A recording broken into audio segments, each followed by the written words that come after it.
I just forgot to press the go live button. And I've been improvising for 20 minutes and talking to all of you for 20 minutes.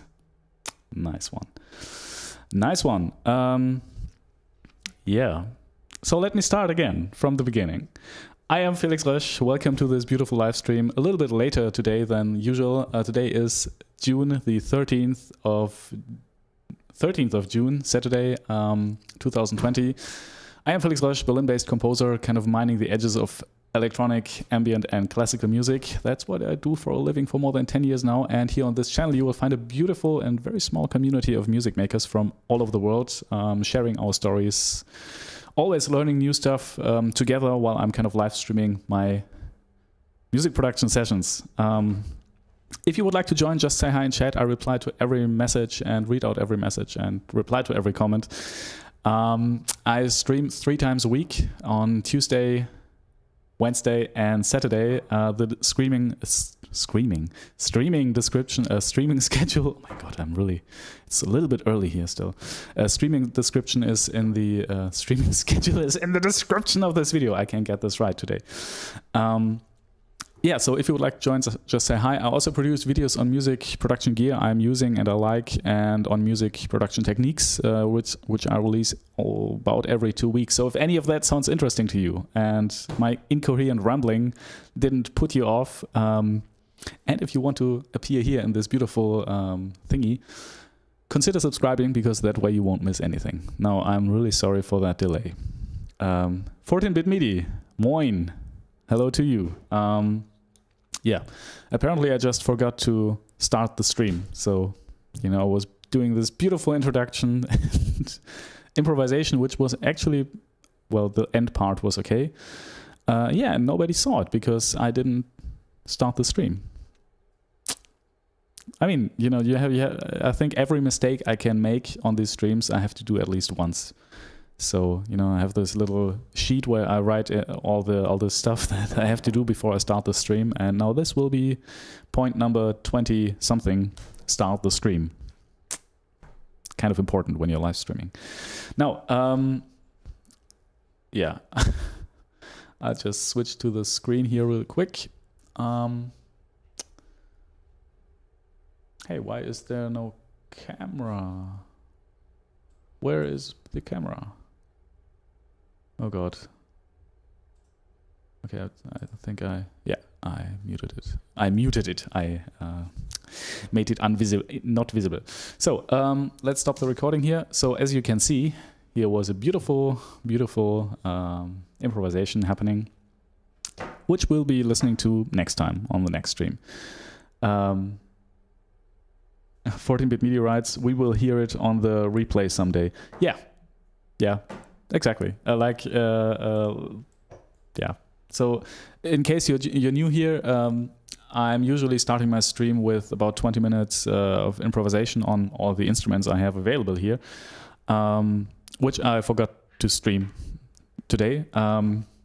Just didn't press start the stream, but I recorded it here, and usually after that improvisation, we're listening to the improvisation from the stream before. That way we will have kind of some distance and can really have a fresh pair of ears listening to that improvisation and looking for good ideas. Now, as far as I remember, I think on the last improvisation, which was on the stream from the 10th of June, it's this year, it's about 22 minutes long,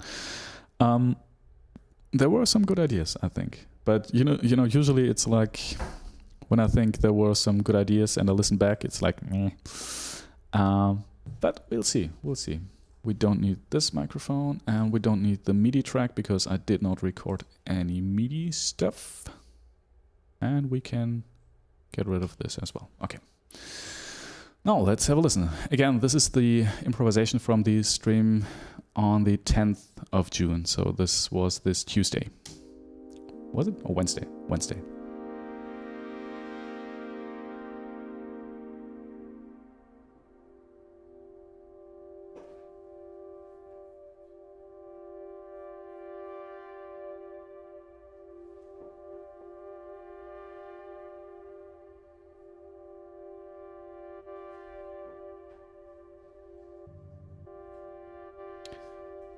Okay, that's not too interesting.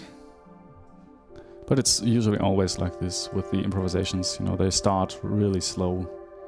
And after like 10 minutes, 15 minutes, there tend to be some good ideas. Okay, let's see what the piano was like.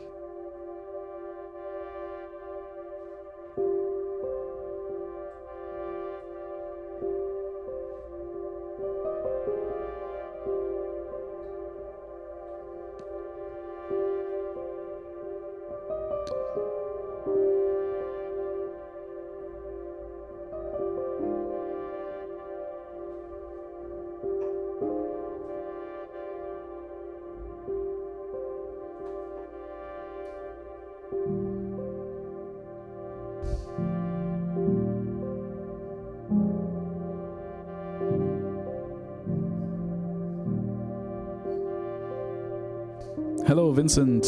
Hello, Vincent. Vincent Strinta Toussaint. I hope I'm pronouncing this correctly. Writes, hi, Felix. Hello to you. Nice to see you. I hope you're having a great day or great morning, depending on where you are. And if you just tuned in, we're listening back to the improvisation from the last stream on Wednesday, 10th of June. Yeah, just looking for interesting bits and pieces that may become part of a new track or the starting point of a new track.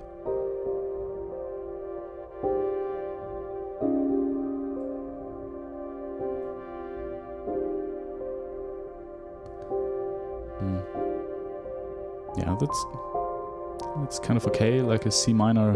Is it C minor? I think it's mostly C minor. Improvisation.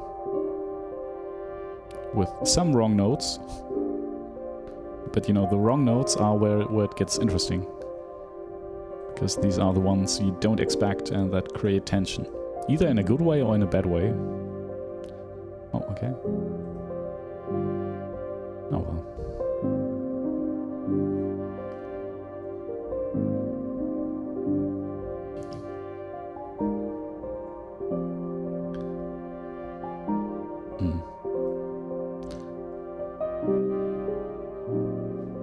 I feel that this synthesizer is a little bit loud. I'll just tune it down.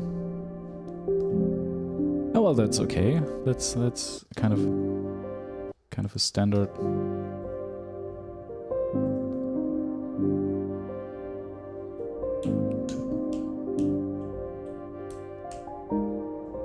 Oh well.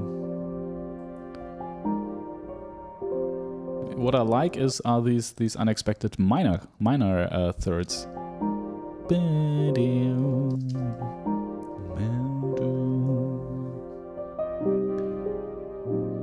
That's also kind of Thomas Newman. But I mean, it's not like he has a exclusive right to use this.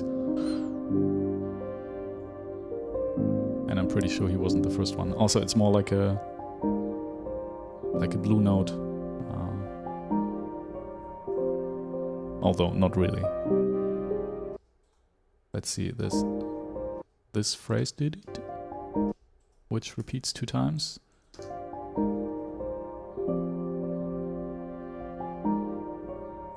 And then there's the second phrase,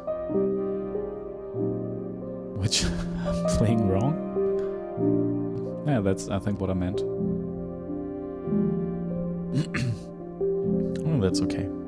That's okay. We'll mark this orange as an idea. And again, the unexpected major chord. We'll mark this orange.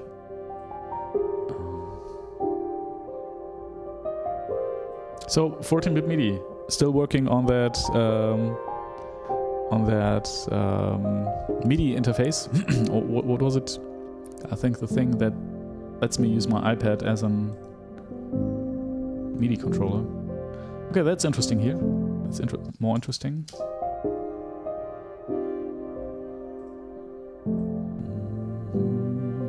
Again, I'm doing the same things over and over again. That's kind of hard, right? I don't know if you know this. When you're improvising, you're just swirling around the same chord progressions over and over again.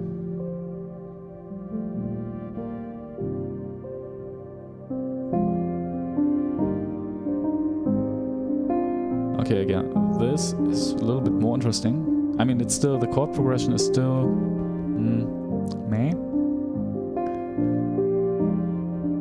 But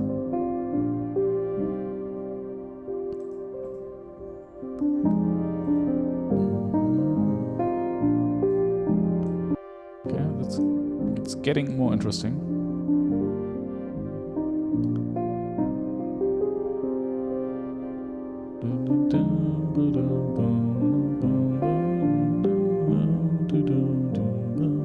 Melody is kind of okay. And again, the unexpected major chord. I like to do that. A lot. Like unexpected major or minor chords here and there.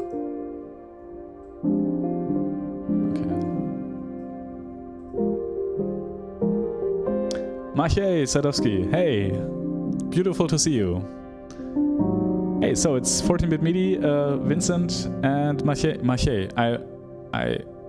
You know, my girlfriend also didn't know how to pronounce the name, so I'm so sorry. But I'm calling you Maciej from now on. Maciej, maybe Maciej. I think that's, you know what.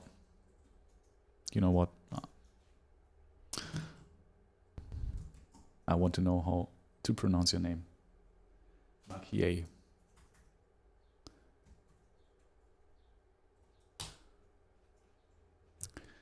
Ah, here.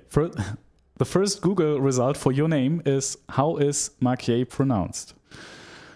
So I can't be the only one. Oh my god! I hope I'm Maciej. Maciej.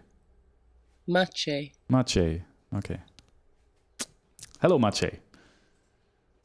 So we got this out of the way. Whatever.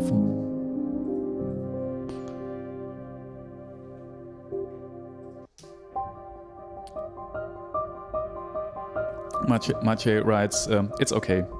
Well, no, I want to pronounce your name correctly. Like, you know, out of respect and mostly out of curiosity.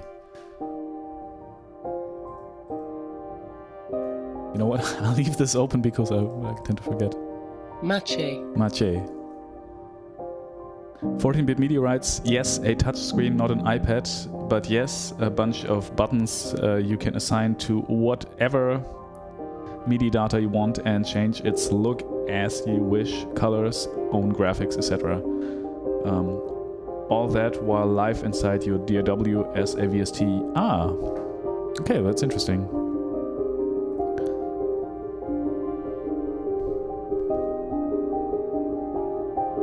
Do you have a homepage for that or something where we could where I could listen? Oh, listen, hear this. Oh wait, I think I've missed something good here.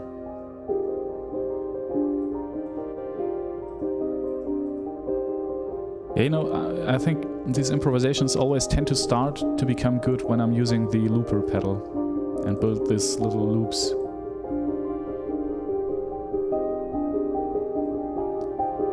That was such a good idea to have this looper attached to the piano. I mean, it was kind of obvious, but...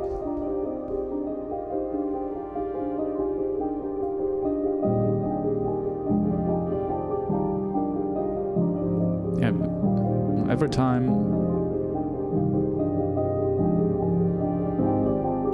Not even sure if it needs this synthesizer.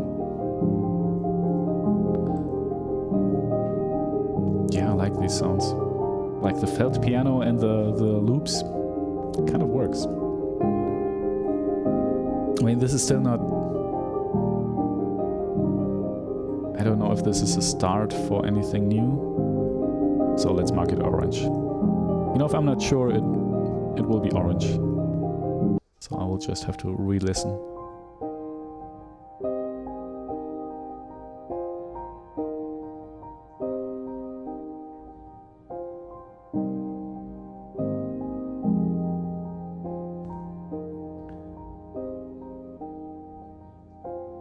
Ah, okay. 14-bit MIDI actually has a homepage. 14bitmidi.com, I guess, is the stuff already released, and all the new things will come soon. Okay. Wait. Also just have a quick listen. Look.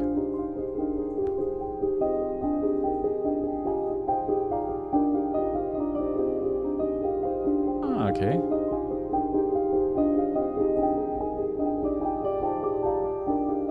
Oh, nice. You know what? I'll save this.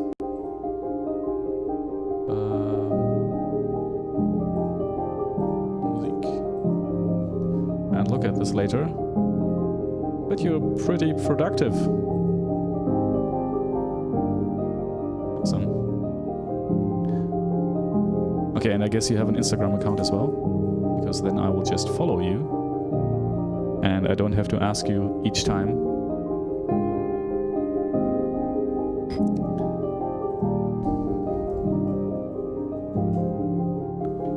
14-bit MIDI.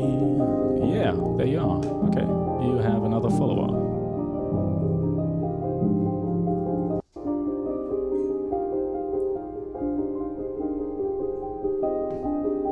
Okay, I'm not sure about this loop here. You know, I've kind of, when I remembered this improvisation, I thought there were like really good parts in there, but apparently it's okay.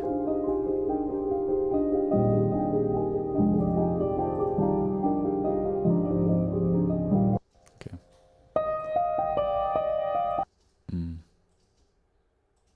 Ah, okay, and there I'm fiddling around with the blooper, I think. Yeah, that's the piano going into the blooper.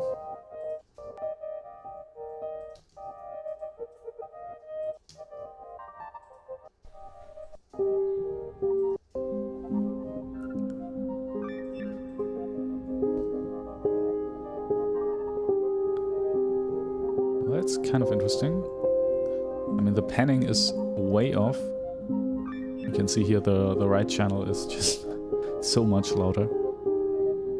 Wondering why that is. Ah, I think because... Okay, I know why. No, I don't. I have to look at this. But I think I had the piano going to the pedal board. But it was still coming through here. I don't know. I have to look at this. But I like this...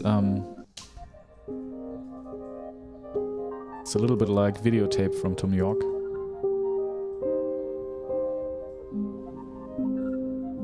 And you know what? I also like that it's panned that weirdly to the right.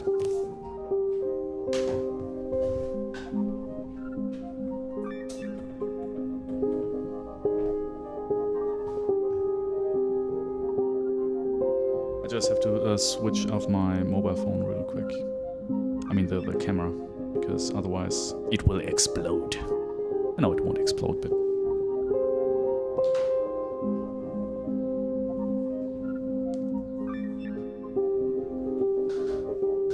Okay. Yeah, I kind of like this. Like a little lament, like an interlude or something.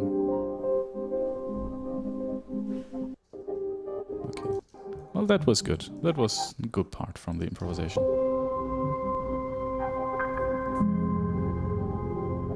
14-bit MIDI writes, not very active there since I am busy with other things for now, but I will once I finished all that. Okay, well, what are you busy doing?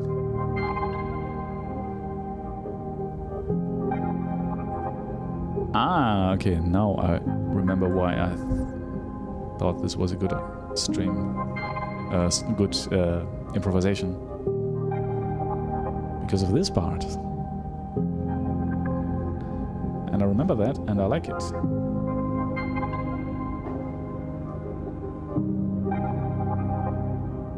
Even though the chord progression is really standard, I really like the sound.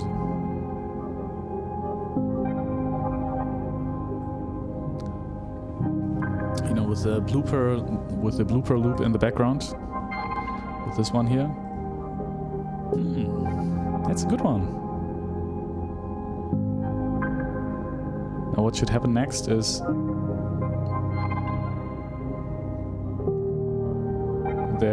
I would love to record strings for that. Or not, maybe not record them myself because I'm not that good. Or maybe record them myself. Okay.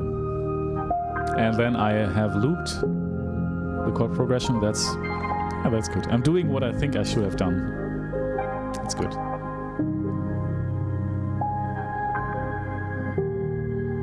It's still weirdly panned to the right, and it's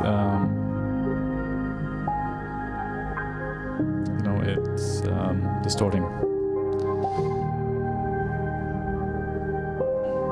I think I have to look at the exact setup here, but I kind of like this. And I think a piano melody on top of that is, I don't know, is okay, but I think it should be more like strings. And that will be a nice track, actually. You know what is also nice about this is that everything I'm playing there is still going through the delay and the blooper. And I think I'm also using, I don't know, I have to look at the live stream, but I think I'm also using the tensor. I'm not sure. I rarely use it. Yeah, but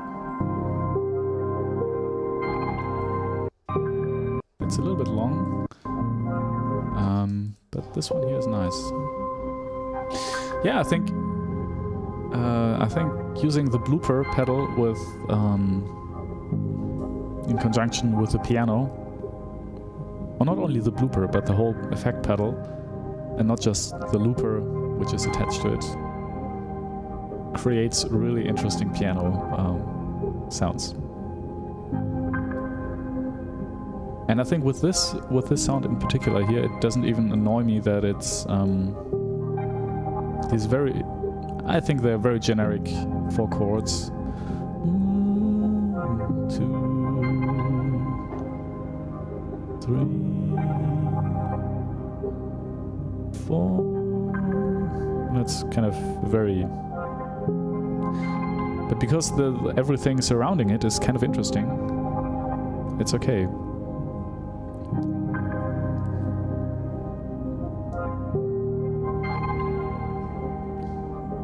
14-bit meteorites, busy with the coding on one part, a new music for TV documentary on another, and my 3 boys. Nights are short. Okay. I can't even begin to imagine how it must be with having 3 kids, because 1 is already a lot of work, and there needs to be lots of adjusting when I can work and when I can't work. Yeah, but you know what I found is having kids kind of makes, or having 1 kid makes me kind of use the time I have even better, even more. So I'm much more productive than I was before. And combine that with live streaming my music making sessions, where I can't just look at my smartphone and see what's happening on Instagram or something like that. I mean, I can, but it will be really boring. Yeah, you become a really productive person because you have very little time. So, what TV documentary? I guess it's some kind of like ZDF Abendprogramm, evening program.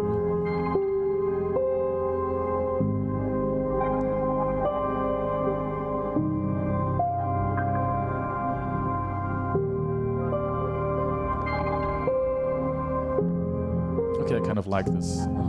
I mean, the beginning probably the most. I should have saved this loop here.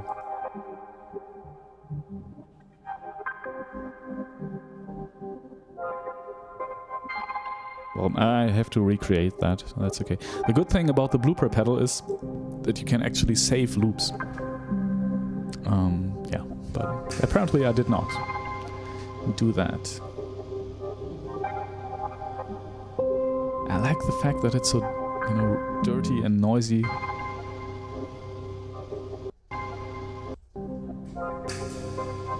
And that's the Darkstar reverb.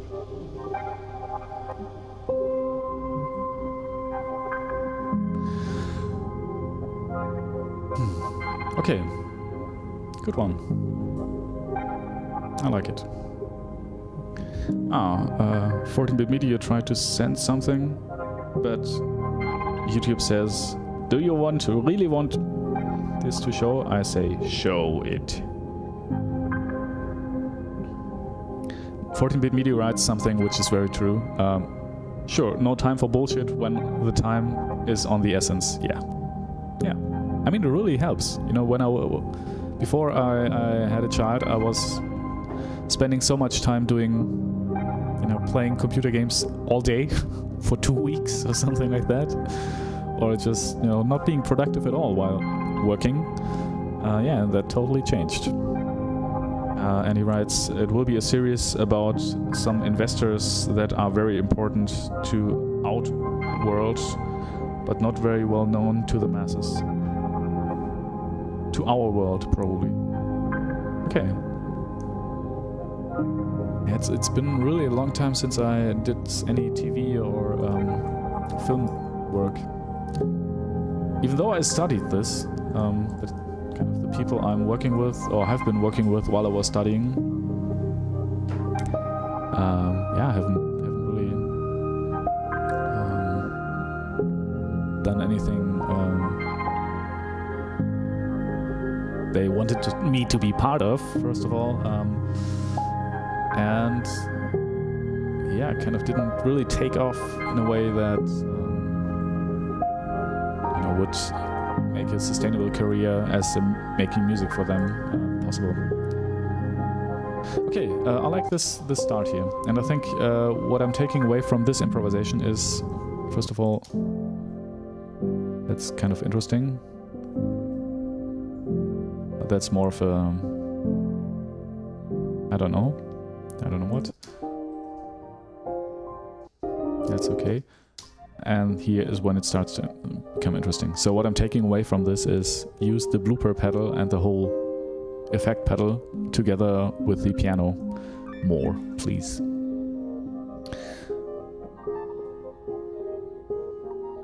And I like this idea here. Let's see if we can combine these.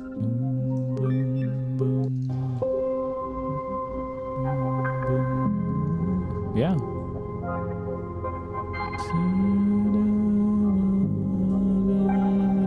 That's so Hans Zimmer interception, but it kind of sounds inception, not interception. Kind of sounds a little bit different. I mean, the sounds are different. Let's see. I like this. Okay, let's mark this here orange as well because it wasn't that good. And this one here is the interesting part, I think. But it's something that would need to be expanded upon. Okay, now let's clean this up and then copy this to the Best of June project. Bam. Okay. Copy and go to first one, no, Best of June 2020. Save this. Yes, let's save it.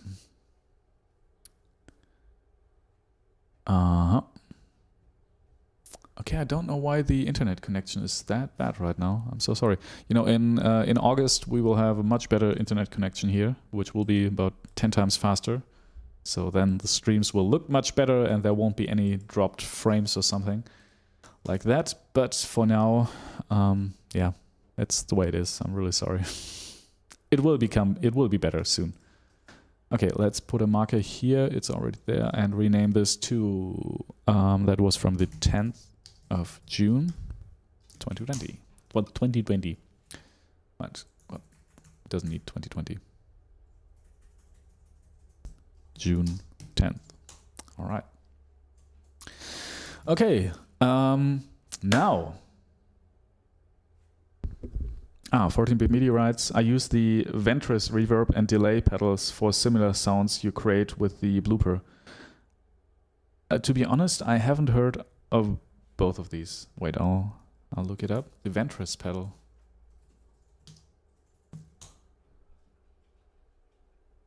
Whoa, that's an expensive one. Now, why do these pedals cost so much?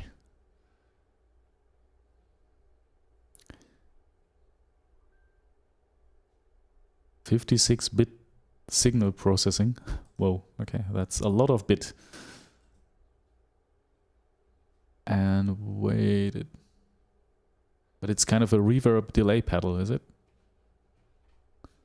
It probably does a lot more, but interest.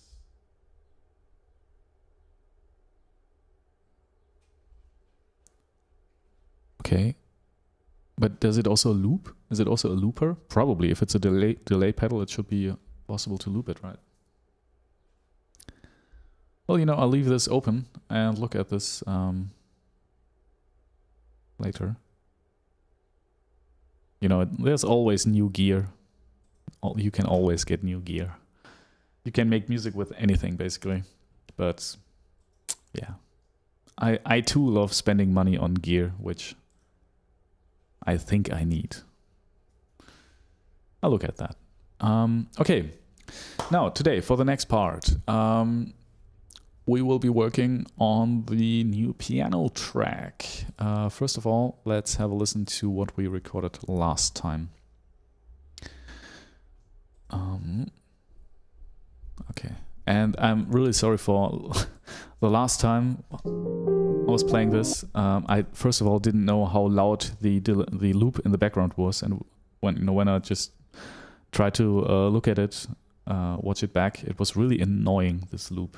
So we'll do lots of the writing process today without listening to the loop.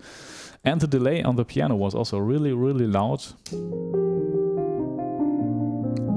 It's really loud, but when I'm playing on the piano, I'm hearing the piano in the room, so it kind of drowns out this delay.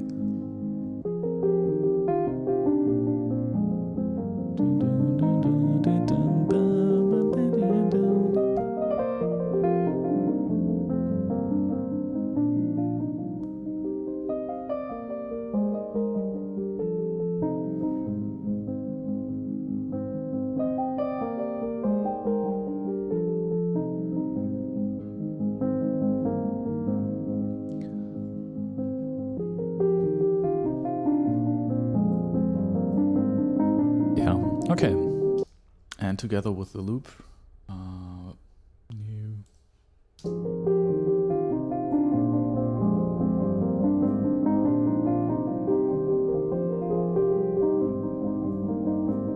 Vincent writes, have you ever thought about modular? The tape and microsound machine is awesome and would fit your setup quite well, I think. Yeah, modular. Yeah, I thought about it. I'm always a little bit afraid because I feel like I will spend more time patching and fiddling than I will, playing music on a keyboard, because that's what I'm most familiar with and most comfortable with, like playing stuff on a keyboard and deciding if it's good or not there. But I feel like it's a really interesting approach.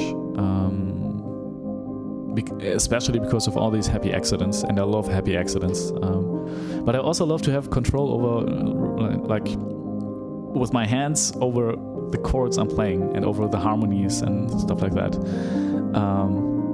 And it's very expensive, I feel. I've just spent way too much building this studio here.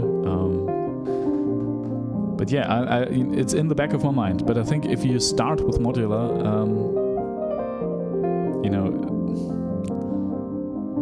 I feel like you have to spend or buy several modules and not just start with a low pass or something. But I don't know. I haven't really looked into this. This is a whole nother world, I think. I haven't really touched upon yet. Yeah. 14-bit meteorites. Thanks to you, Felix, I am really close to buying the Rev 2, but still a bit on the fence between the Rev 2 and the Prophet 12. Yeah. I think I should test both first before making a final decision. Yeah, do it. I mean, apparently Toman is very nearby to your place, so I would just go there and spend, if you have the time for it, because I don't.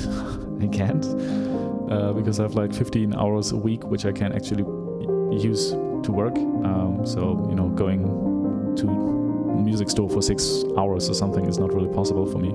I mean, it's possible, but then I can't work on anything else. But yeah, definitely try it. I also had one epiphany moment when I went to the music store here in Berlin, and definitely wanted to buy a synthesizer, like the Roland Juno 06A, I think it is, the new one. This little and yeah, I was there playing with the synthesizer, and it was lots of fun, but I thought, well, I don't need it. And then I went home. And that rarely happens to me, So it's always a good idea to try these out. You can save money.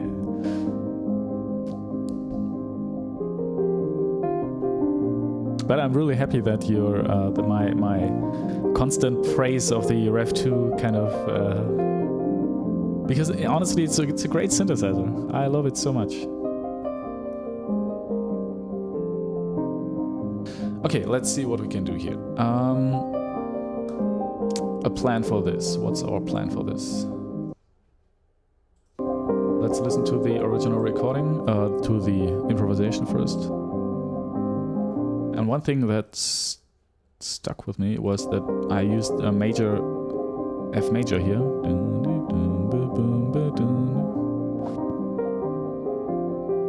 While it's going up.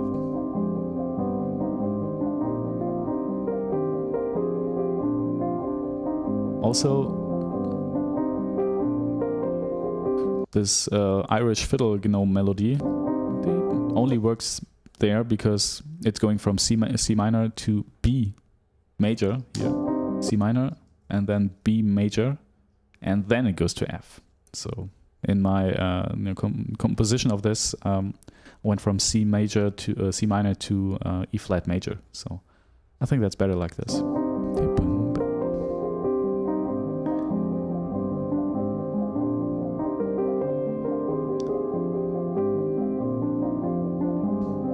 14-bit meteorites, yes, had the same with the Arturia Matrix Brute. Great piece of tech, but just not for my needs. And really expensive for a even that great monosynth. Yeah, it's. I feel like when you're spending lots of time, looking up and watching YouTube videos on all sorts of music gear, you tend to forget that, something, it's the gas thing, I think if I buy this, I can make such incredible music, but it's not like that. Gear doesn't make music. It kind of does, but it's still you using it and processing all this stuff and making all the important creative decisions. And there's an interesting thing with, I don't know if any of you knows Rival Consoles. He's a music producer signed to Erased Tape. He's actually the first one who was signed to Erased Tapes, who made his best, in my opinion, his best EP with very minimal equipment, just the Rev 2 and some pedals, and that was basically it. And later got lots more stuff, and yeah, but the music didn't become better, It was, I think, yeah, it's still my favorite music he wrote was with just a very minimal setup. So sometimes you don't need it. And I mean, I understand that these companies are trying to sell you that idea that if you buy this, your music will be so much better. Yeah, but very often that's not the case.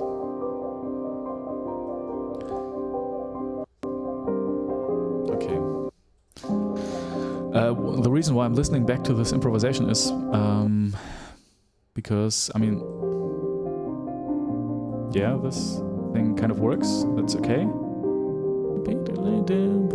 But I'm now thinking about how do we get there and what happens after that. But maybe that's a good idea to try this on the piano. And to see how we get there, where we go from there. Vincent writes, he's awesome. I love that Howl album. Yeah, Howl or Night Melody. I loved Night Melody. And also, you know, I mean, we can't listen to him on stream here because there will be a copyright strike, but yeah, Night Melody was something I actually found in a playlist while I was also programming stuff. And there were 2 tracks from Night Melody in that EP, in that playlist, and both were like, wait, I have to stop what I'm doing and see who this is, because that was so beautiful. And yeah, I feel like it's, I don't know, the best piece of gear doesn't make you a better musician.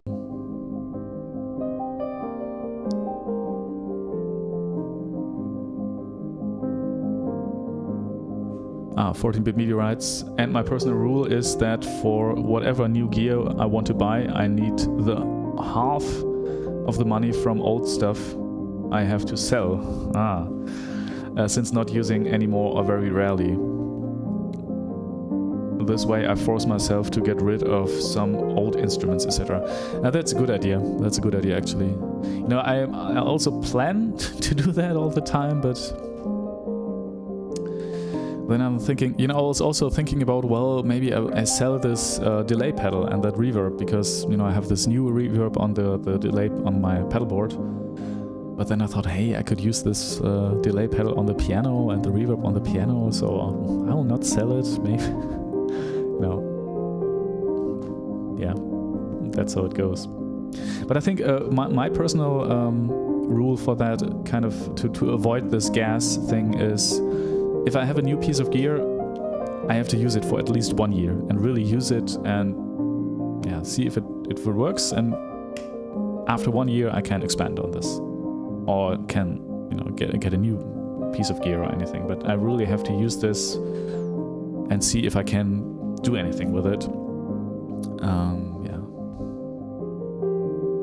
Vincent writes, what I like about modular though is that it's like a blank canvas. It opened a lot of interesting ways of post-processing for me. I do agree it's really expensive though. Yeah, I also think that's, when I think about modular, I think that it's a really interesting world of sounds and soundscapes and timbre and all sorts of stuff like that. Yeah, and again, it's also a time thing. You know, I think it takes some time to learn how to do that. I mean, I don't know if you know the Behringer Model D. It also has these little options to have one cable going from that input to that output, and it's like a small taste of modular, I would say, like a tiny little taste. But it's already complicated. I feel like I have to learn this, you know, and this takes time. And yeah, you know what I just bought. I can show you what I just bought. The Mood pedal, and I'm really excited about this one here. Micro looper delay, because it works really great with the blooper. Yeah, and let's see if I like it. If I don't like it, I have to send it back. But you know, and that's like my budget for this whole year. So, yeah, not really, but yeah. Okay. Yeah, I think what we'll do next is I will reposition the camera to be at the piano. I have a different view now. I hope this will be better than the last one. And then we'll see how we do this. And yeah, another thing I think what would be a great idea is if we Even though I did not want to do this, if we try to recreate this loop, you know, if we do the whole thing live, because then I feel it's more organic. It grows in a more organic way.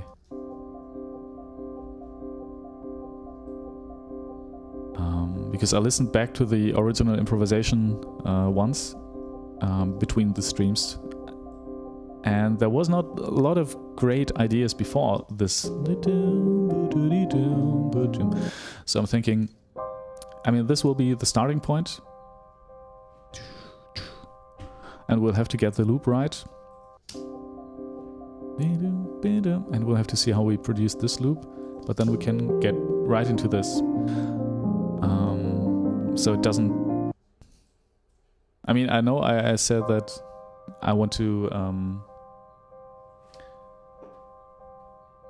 I want to use the...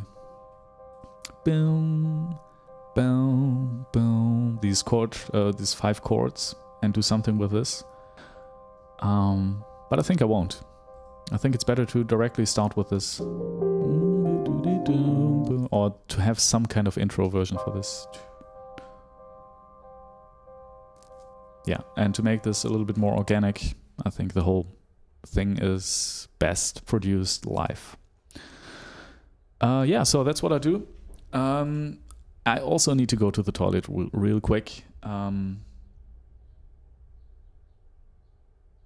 Yeah, and I'll be back. I'll be back very soon. See you.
Okay, welcome to this new view. I figured that might be more interesting. It's a little bit weird that I have to look up now, but I didn't really find any better solution for this. But I think that's fine. As long as you can see the keys and you can hear what I'm playing, I think we're good. So I can, by the way, I can still see the chat. So if you have any thoughts, feel free to say. So I will reply and I'll read out every message, like I said. So let's go here. Okay, now.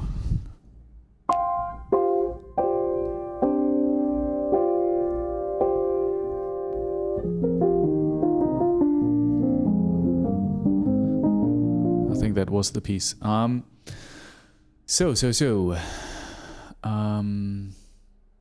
do we do that? I'm not really sure where we should start. Maybe with the...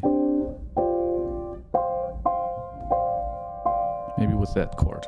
So what I'm trying to do now is first of all find a loop that works, and to build this, like, that's, for example, that's too fast. It should be like this. Boom. Wait. It's difficult. I have my feet on the looper right now. Bam, bam.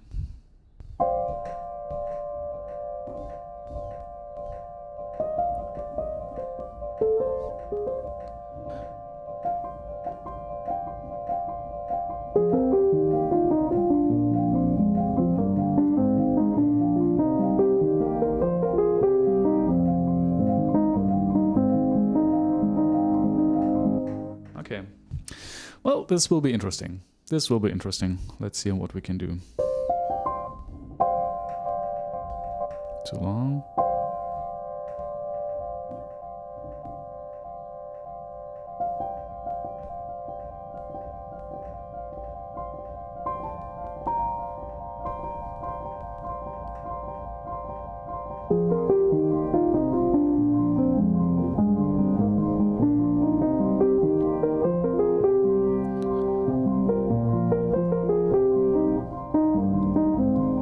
That was the A part from before. Then A2 would go.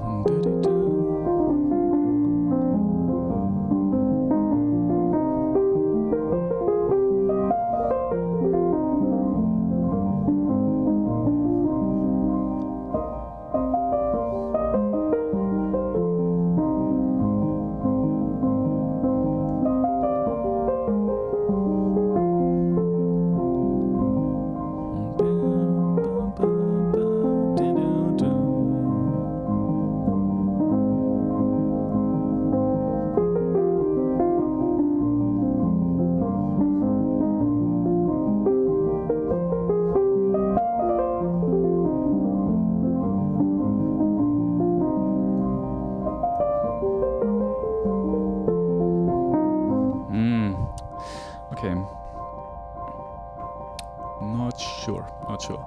Okay, what I'll do next is find a way to start this piece. I think that's a good way. I think this open, like it's C, D, G, C, so it's basically just fifth. I'll try something with that. Again, start the loop.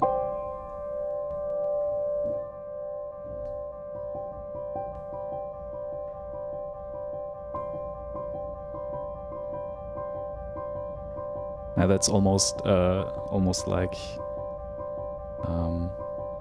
what's that minimal piece called again? Which basically started minimal music in the United States. I have to, it's so embarrassing. I can't remember it. Anyway.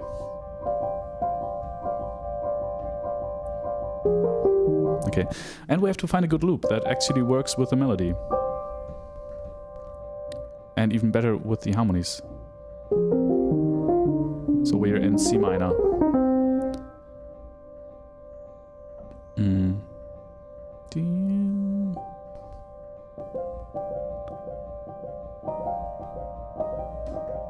So we'll do something like this. Now it's looped.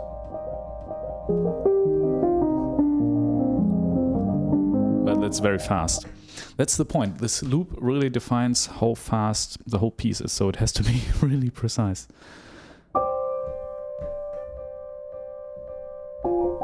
And that's too fast. Ba-da-da-da-ba-da-da.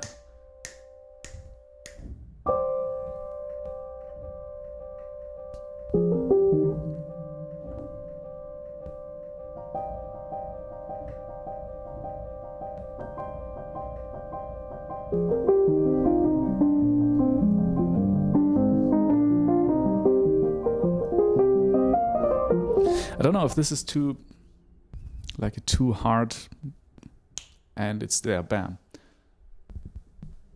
Vincent asks in C. Yeah, it's in C minor. The piece is in C minor. No, for at least. I mean, I'm starting with this F minor, but then we're back at the tonic. So. It's basically just in C minor, really. Just a purely C minor piece.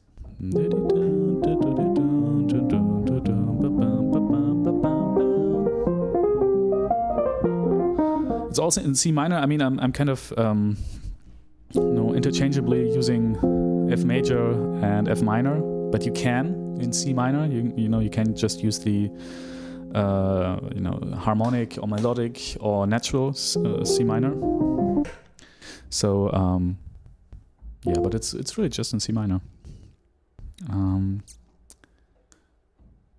Vincent writes, haha, I meant Terry. I'm sorry. Right, Terry Riley. Exactly, thank you. That's what I meant. Yeah. Beautiful piece. I also thought about doing a rendition of this on synthesizers, but then I thought, maybe not. Maybe not. Has been done, probably.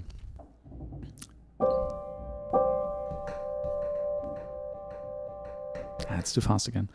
I don't know how to start this piece. I mean, I like this. And I think if it comes in too fast, it doesn't work. It has to be prepared in a way. And so if we have this loop.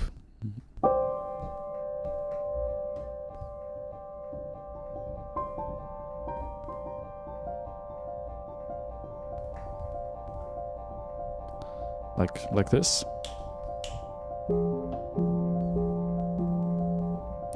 Oh, okay. Now what?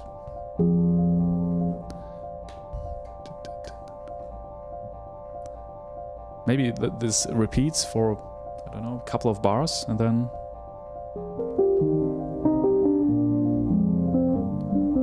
And maybe not in full, you know? Maybe it's more like...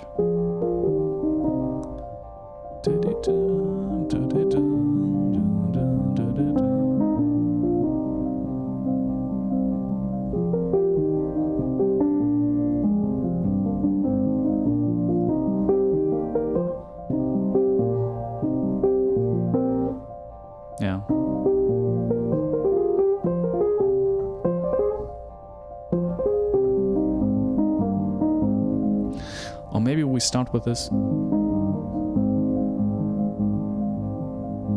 Let's see. Okay, let's say we have this loop, however it's built. But I like this one, actually. I'll delete it because I'll try to recreate it.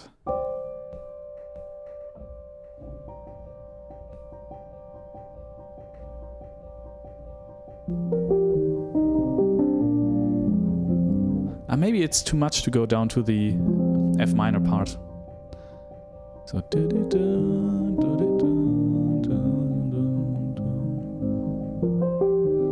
yeah, maybe we start like this.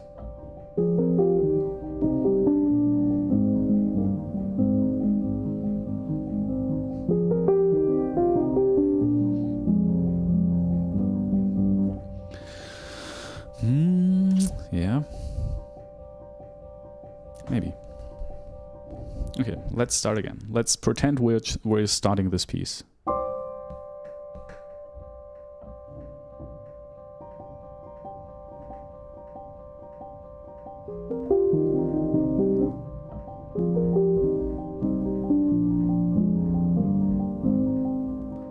Maybe it goes like this.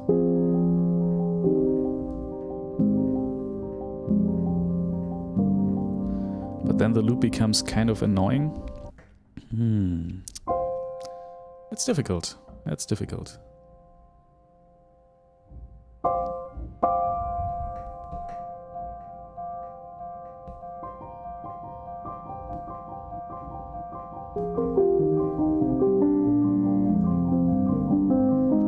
I think we can start directly with this, and we should.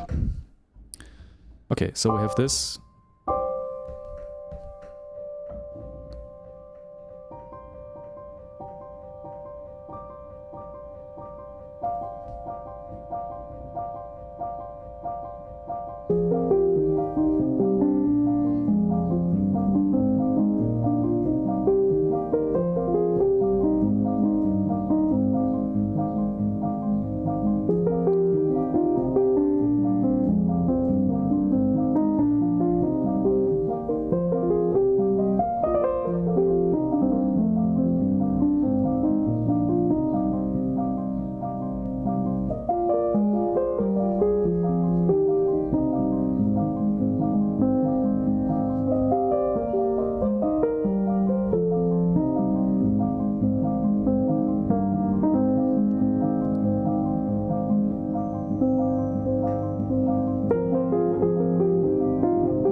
Yeah, then we could repeat it 2 times. And I have no idea where we go from there. Maybe we need some... I don't know. I love this space where you just don't know. Okay, let's do this again.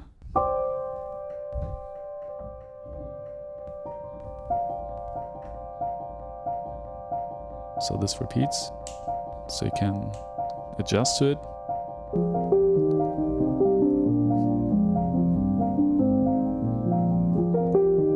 Maybe we repeat it. Maybe it needs to be repeated, like the first part of A1.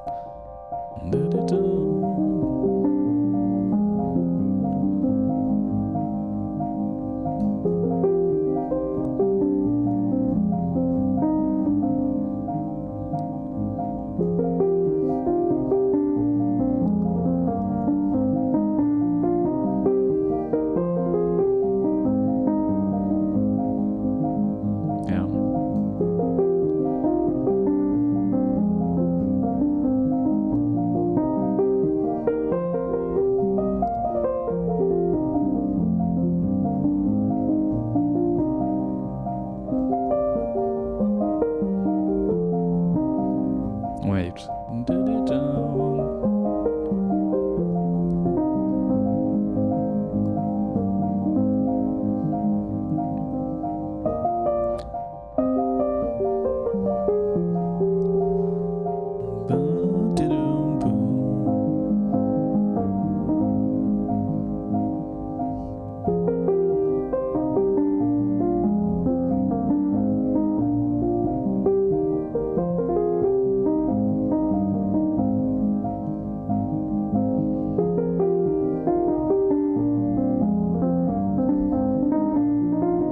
maybe I don't know if this is too like dancey. I don't know, too stupid, but I kind of like it.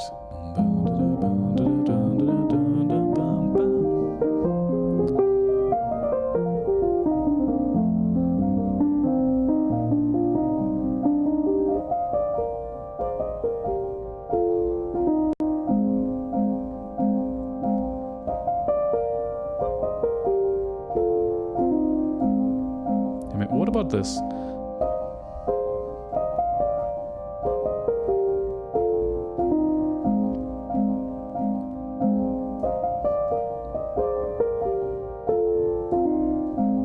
I kind of like this.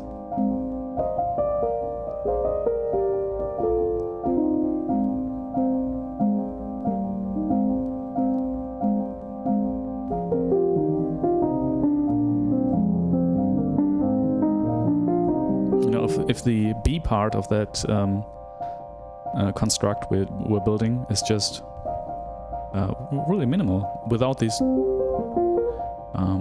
arpeggiated power chords, or however you would like to call them.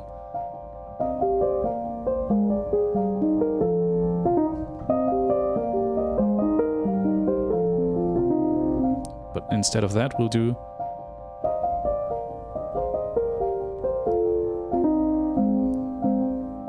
this.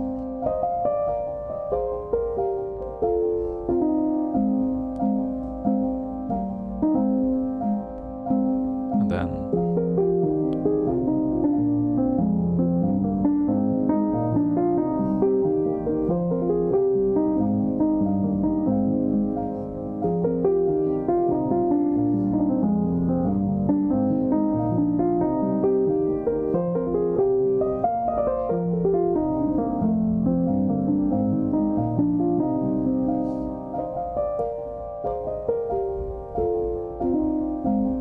that's better.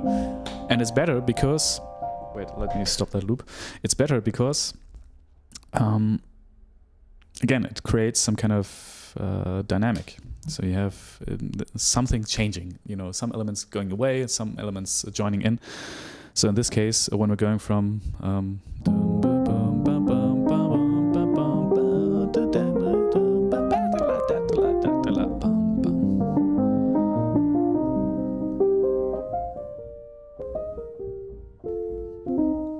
that part is different. I mean, it's so obvious what I'm telling you right now, but I feel like for me it's I have to remember these things, that to create tension between parts, they have to be different. It's so again so obvious, but it's these details that make a track, I think. Okay, let's try again from the beginning. Let's create this beautiful loop. It's a little bit fast, again.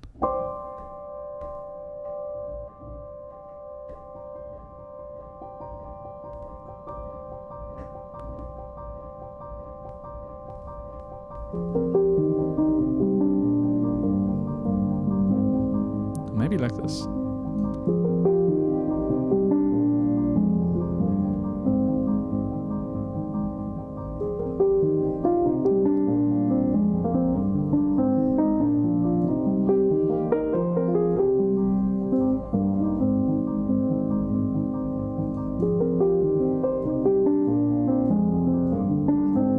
And maybe this whole thing starts with this very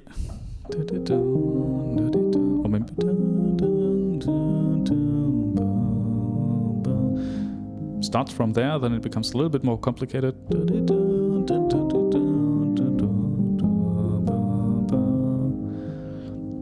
and then starts again, and so it's basically an idea evolving. I like that idea. Okay, let's do it again. Loop.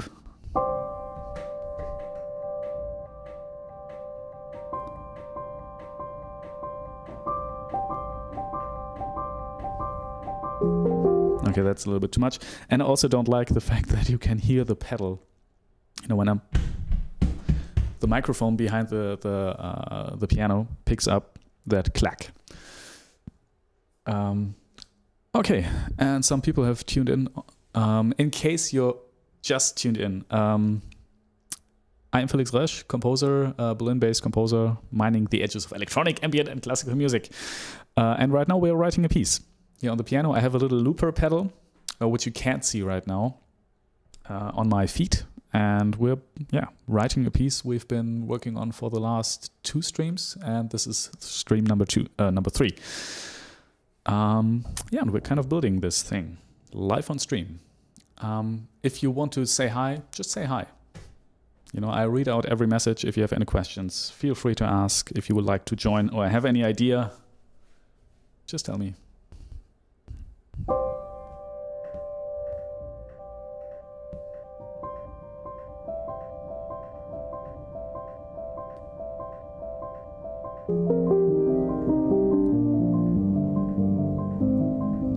That loop was...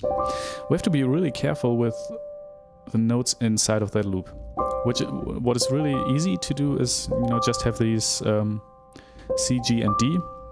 So you basically just have like a maybe also the A, but with the A we're also you know, saying there's an F major chord, and we're also using F minor most of the time. I don't know. Let's try. You know, we can just try. You never know. And oops! No, I deleted it. That's too fast. Bam, down. Should be this. 1, 2, 3, 4.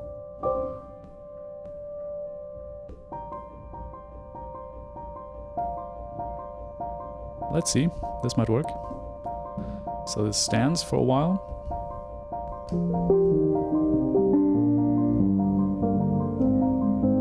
It's a little bit loud, the loop. Yeah, I think the problem is that the loop can be too loud, and if it's too loud, it becomes really annoying pretty fast. So careful with that. A new loop. That's too fast.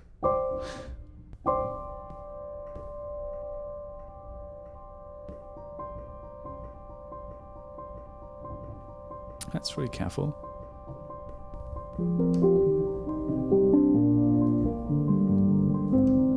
Oh, I kind of like this. It's basically just C, G, D, C, and then the B. This little phrase. It's very open, you know, it's very wide. Interpretation-wise, you could play lots of other chords with this. You know, it works with F major, F minor. You could even do G major. You know, the higher up the notes are, the more friends they have. So, and in this case, this B flat can also be friends with this normal, not raised or lowered B. Okay, I like this loop. Okay, so this loop starts and plays, and then we start.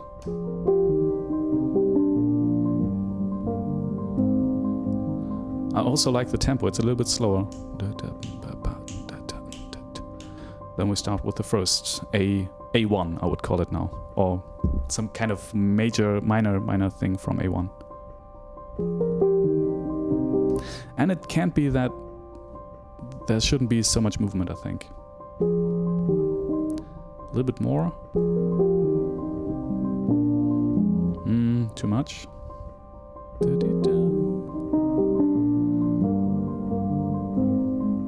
Yeah, something like this. And then a little bit more.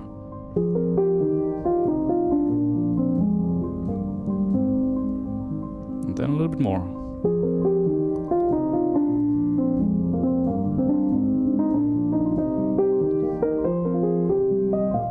That's too much. Okay, but I like this. Let's go from the beginning and try to recreate that loop. That wasn't... It should be possible.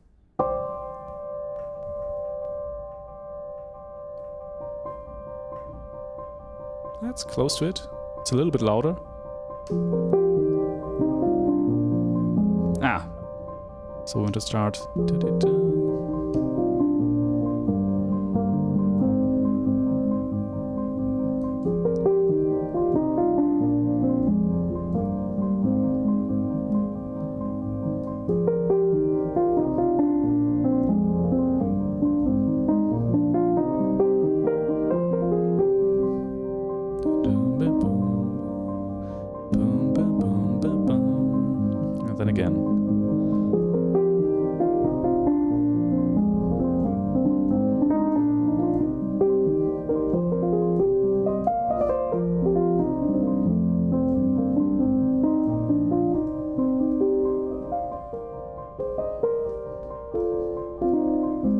that's our B part.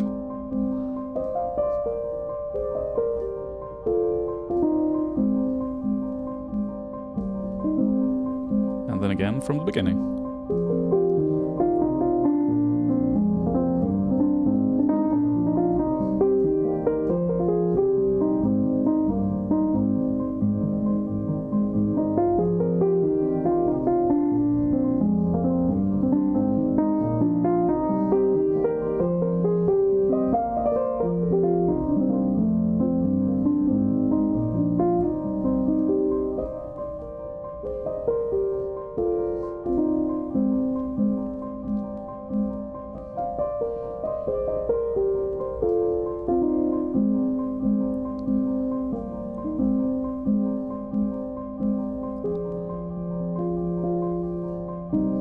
Okay, and then there was something else in the. If you just tuned in, this was. I'll just stop the loop. This piece kind of evolved from an improvisation from the May 20th stream, I think, on May 20th. I usually start my streams with 20 minutes of improvisation, and on that stream, yeah, this idea.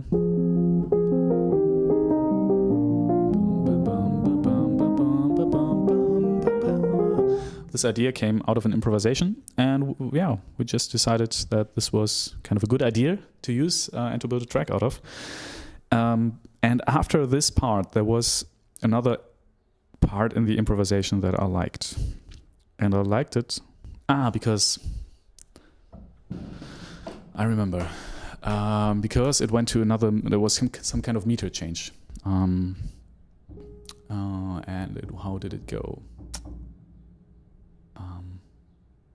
So boom, boom, ba, bum, ba, bum, bum, ba, da, da.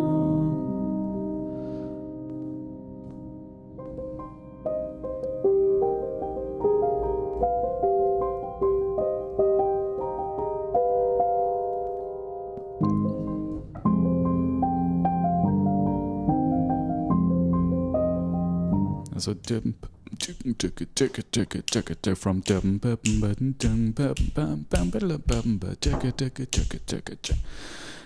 I think that was the idea, and I'm not sure if this works. I'm not sure if this works here.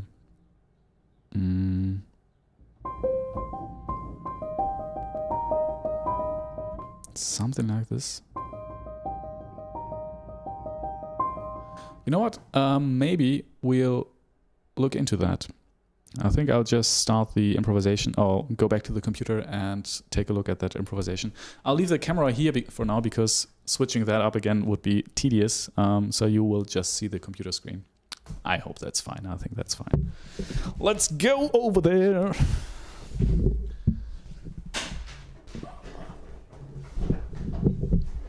Okay. So, screen. Now let's have a look. Okay, it is here.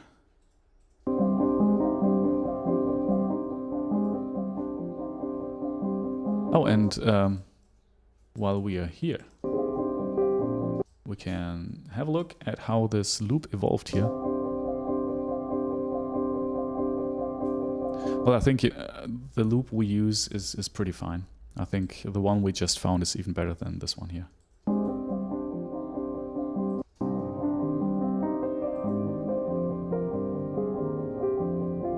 That's also interesting.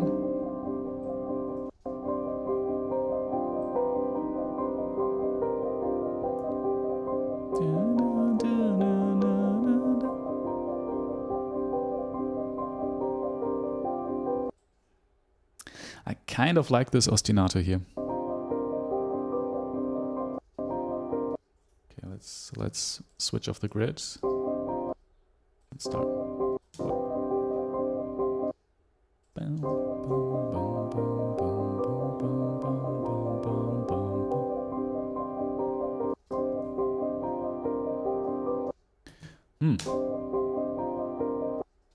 There's a lot going on. We have to dissect this. Let's loop it.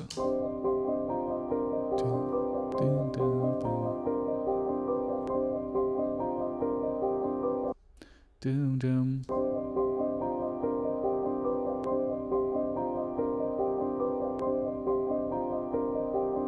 Okay, the right hand is pretty easy, I think. It's just D, D, C, C, B flat, G, G, and B, B, the D, D, D. Okay, and the left hand goes. That's a C, C, G, C, G, F. B, C, G, F, B, then G, and then probably B. Yeah, okay. Okay, that should be possible. That should be possible. I mean, right now I'm just trying to figure out if this idea, if the way this is continued actually works with this track.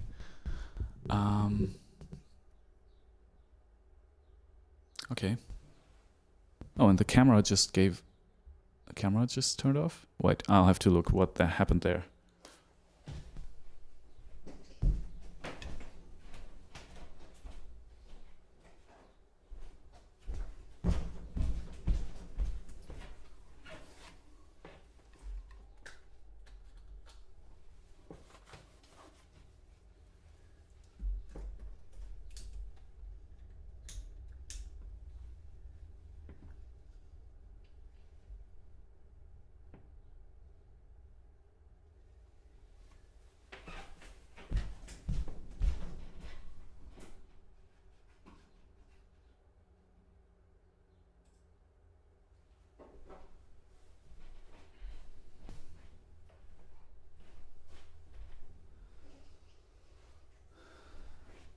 Okay, apparently the camera just switched off. Should be fine now. Yes, I think it is. Okay, yeah, let's continue. I think this...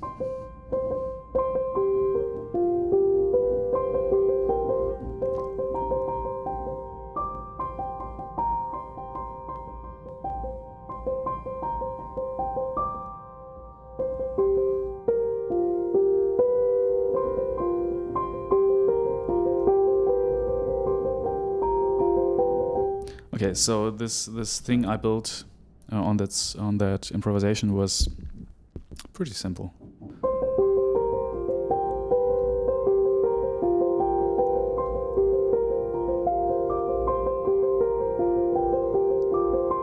Yeah, we'll just play around a little bit, but I think.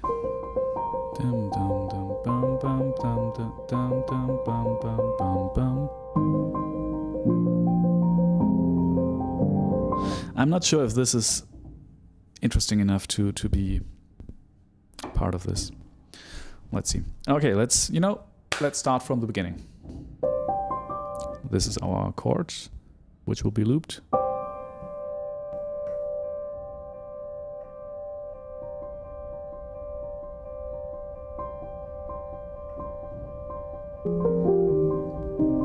Okay, should start slower.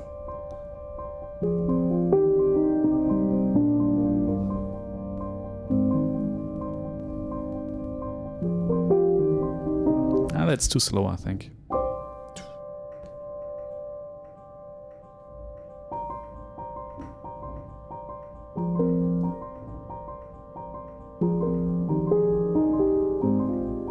Maybe it starts like this, even more reduced.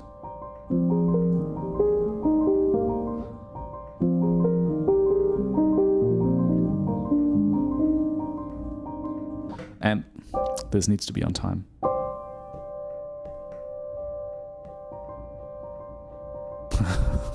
Like this, not. Well.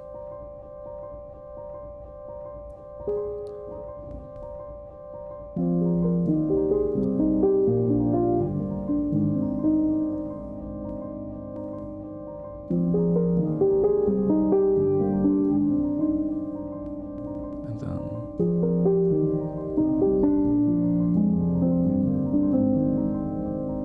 Yeah, something like this maybe. But I like the idea that I pick up this from the loop and this kind of develops into this whole thing.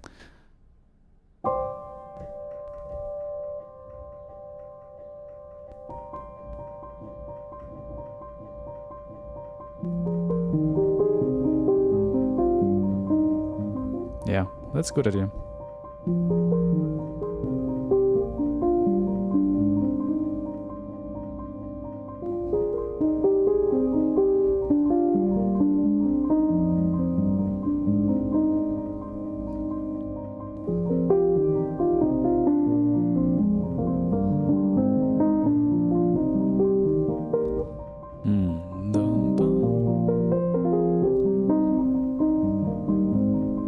Yeah, I think I like this. So we have this loop, then we go. Or maybe we just play the fifth, you know, instead of, you know, going for this F minor chord. We just do. Yeah, that's nice.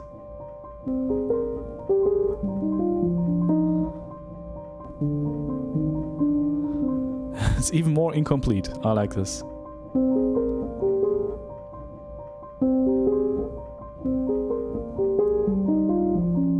Ah! Now I have to think while playing. That's never a good thing.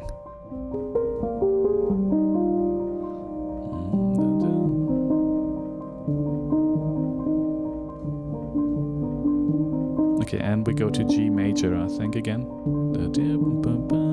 With the first one. So we start. We have the loop.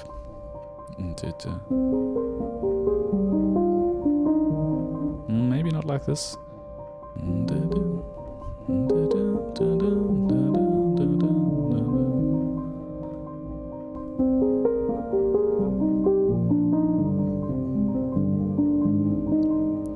Yeah, and then with the second pass we use the actual root note.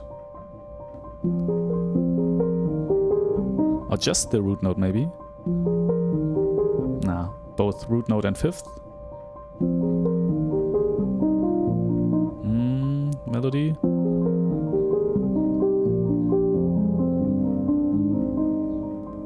Yeah, and then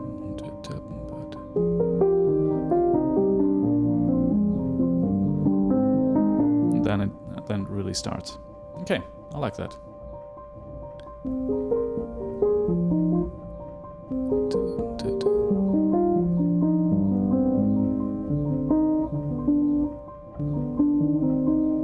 Okay.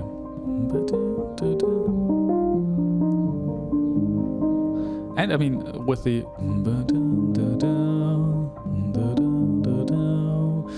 end of that very first phrase, I think it's okay if we go, if we add the root note there. So let's start again. So we have established this loop.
Okay, I think that's a good way to go.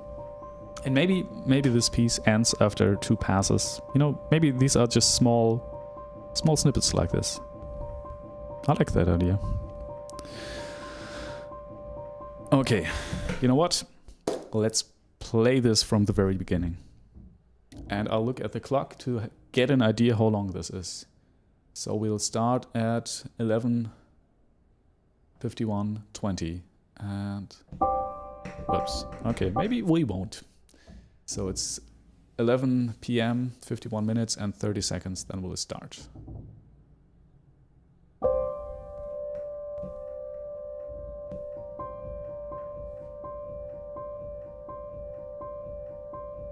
Something.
I'm not sure about this. I mean, it's right now it's a little piece, which just, you know, maybe it doesn't have to be more, right? What I like right now is to have this whole first structure, and then we have some kind of middle part that's, I don't know, something with chords and a fuller loop, and then we go back again to, well, maybe not with that much of noise, but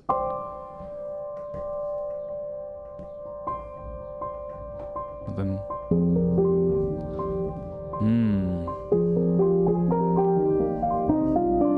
we could play it in octaves.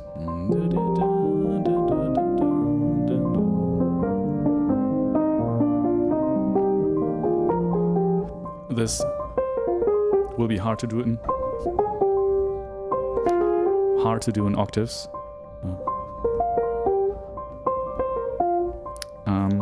It's a possibility.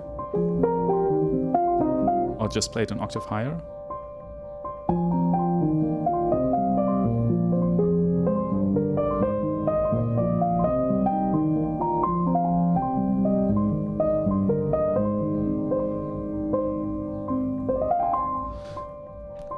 That's a possibility. Okay, let's do that. Okay, we'll start right from the very beginning.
Okay, this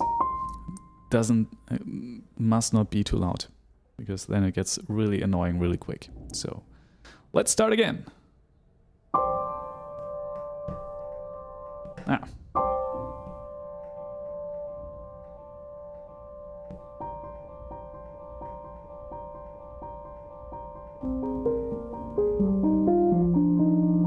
I like this first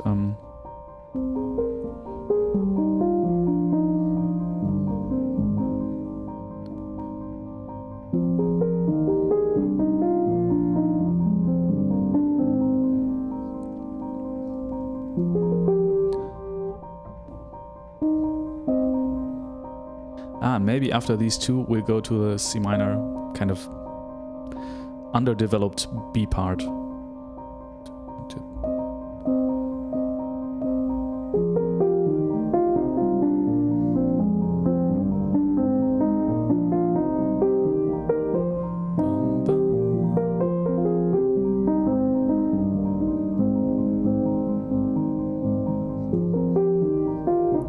What about...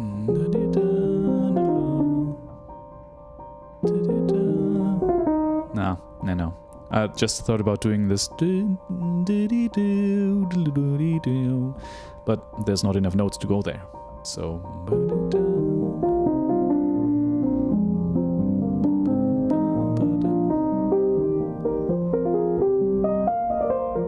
Okay, now let's start from the beginning.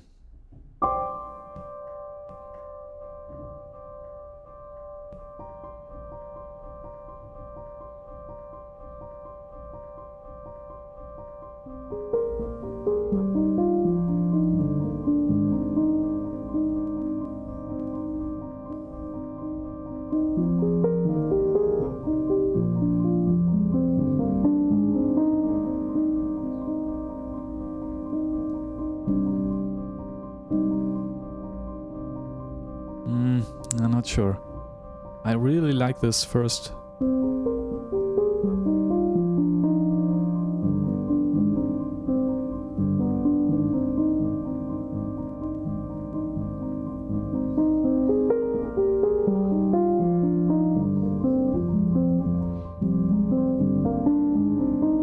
Okay, maybe it starts like this both times without the root note and just the fifth in the bass.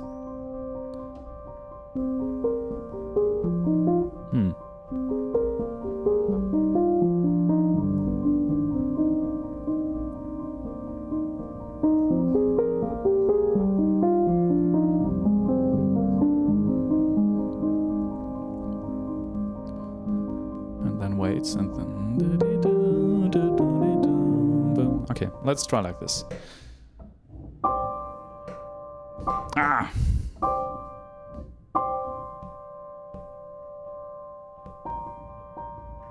Nope.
Yeah, that happens after the first B part.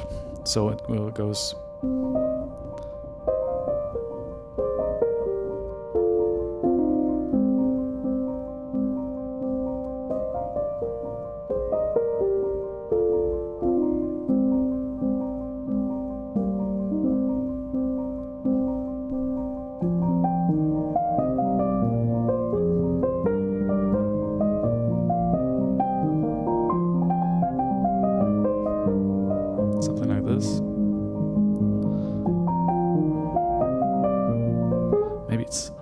hand is higher as well. No, no.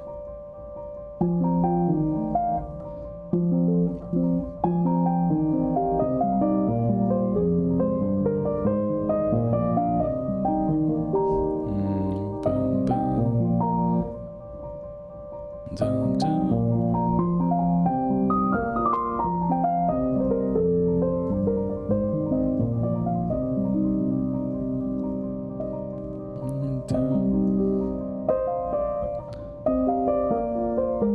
And then the left hand gets a little bit more involved. So in this second B part.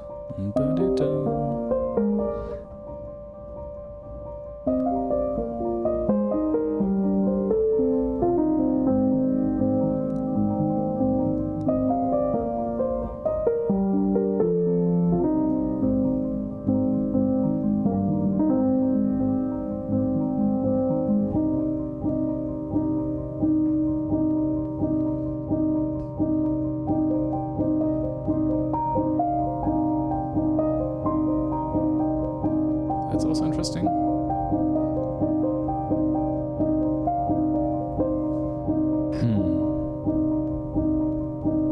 Okay. I think we have a structure.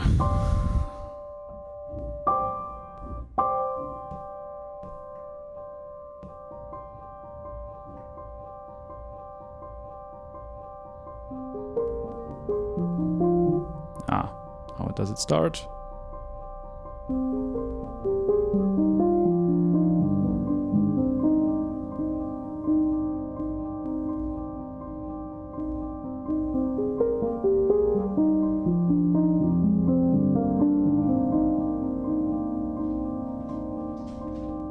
And then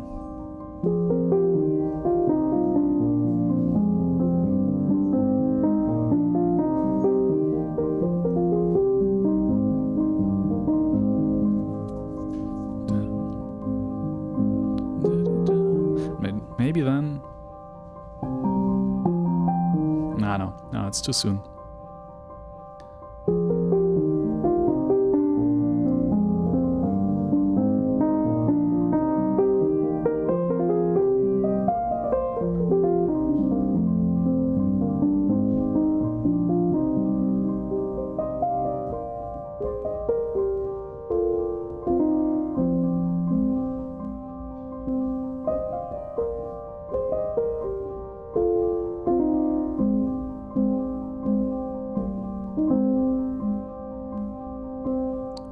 There.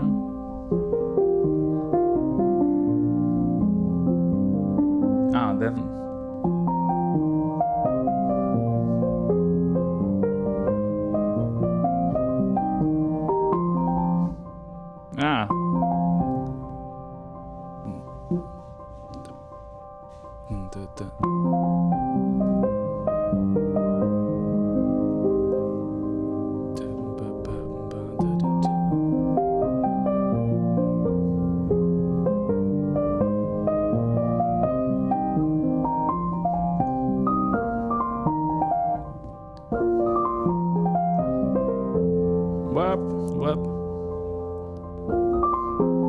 Whoops. F major.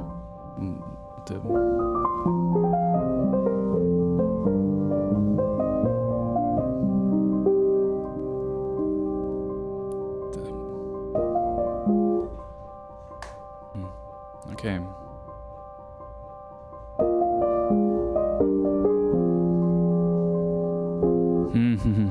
Okay. Well, I think today we have. There is still some more time left.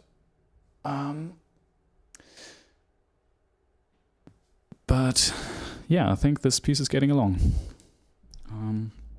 Let's start from the top again.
Maybe we'll play it in octaves with a second repetition. So.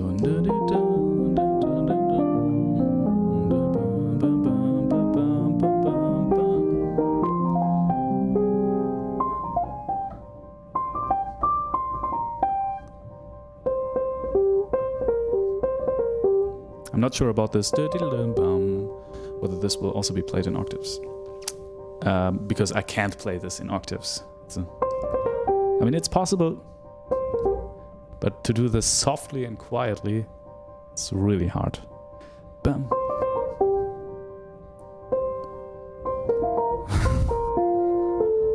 I would have to really practice this. This is really hard. And depending on the tempo, it's almost impossible.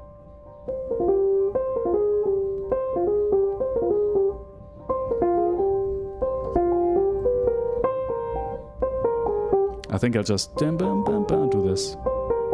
Make it a little bit simpler, but that's okay. So it will be... This is... So we have... Basically, we're doing this A1, A2, B1, B2, then a short pause, and then we just repeat it, but a little bit bigger and a little bit more. And I think that structure is okay.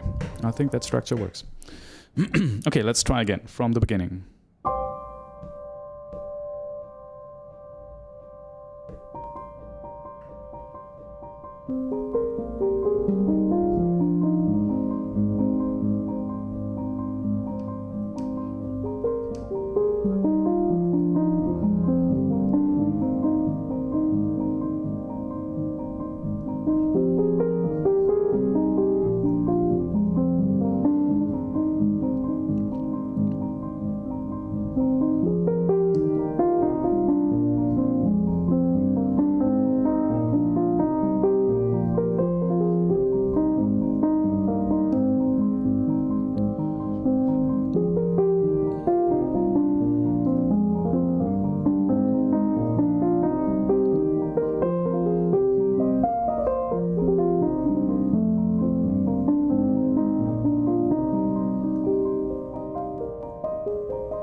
Like this.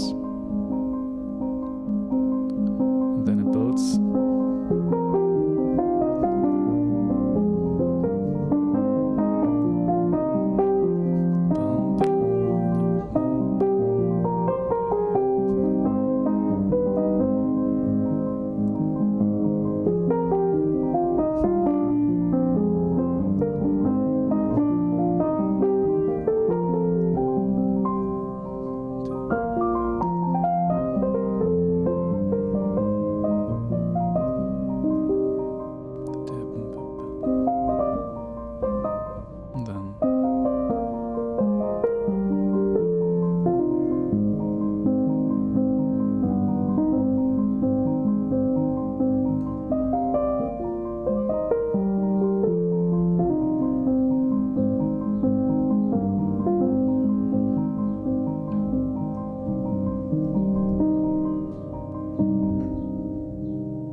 And maybe that's it.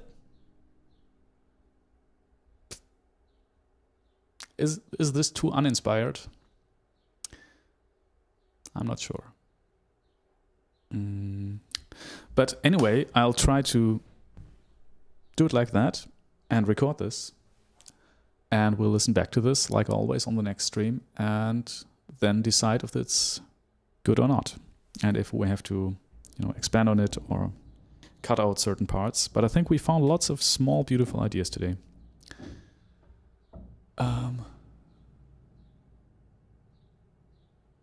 14-bit MIDI writes, that felt piano sound is so nice.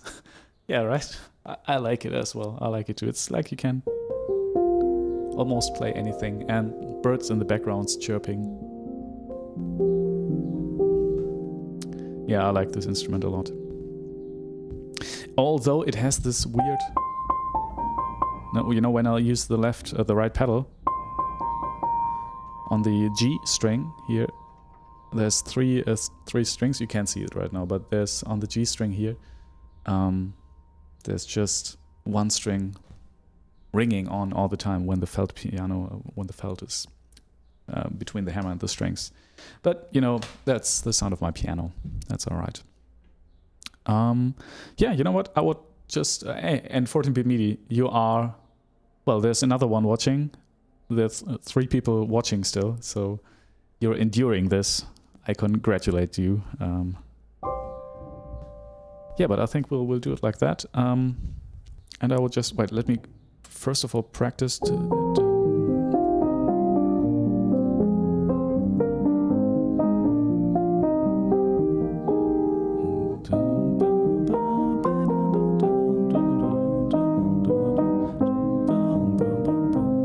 Because I really messed up this part.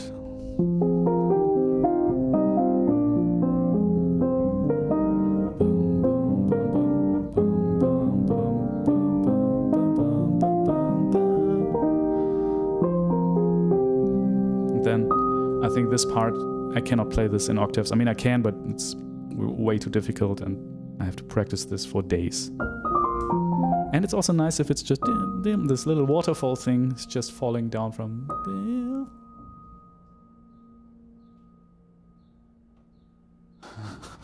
14-bit MIDI writes, it's called own character in quotes. And I guess he refers to that that ringing G string. Yeah, it's the character of this beautiful piano. But honestly, I think a lot of faults on instruments became features over the course of music history, because you know people use it in great songs, and then suddenly people try to emulate it. Just like the felt piano sound, you know, that was something I think Niels Frahm made pretty popular, and it was just for him to be able to record in his, you know, flat, so that he didn't disturb the neighbors.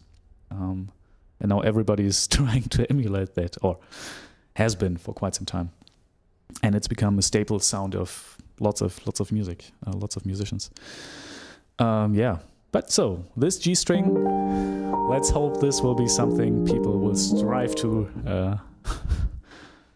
Anyway, probably not. Doesn't matter. We'll still try. But I like the idea of having this waterfall here.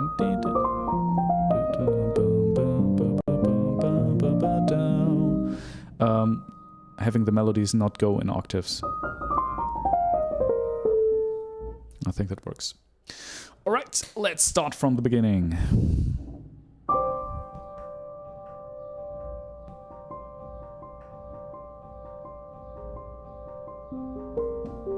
Maybe it's so not like, but I rather leave out the 4th note in this melody each time when we start. So it's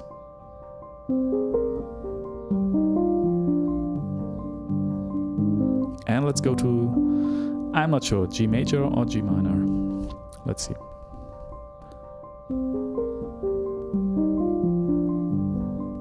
Yeah, G major. Much more interesting, especially because we establish G minor here in the beginning. At least in the melody, there's a B flat, so you wouldn't expect it, and that's what it's all about.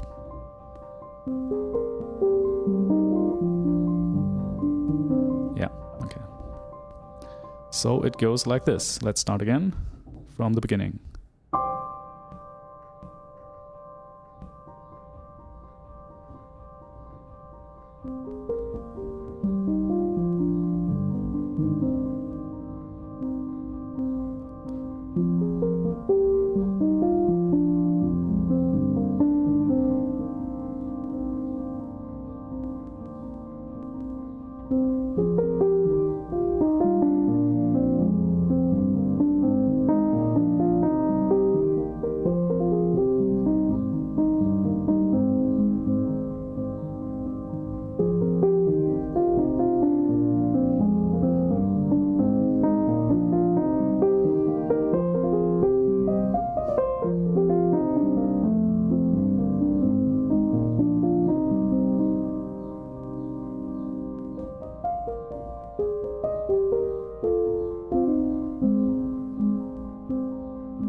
I feel like before we start this, maybe the loop needs to become a little bit fuller, so you know that it doesn't completely drown the sound. So we can...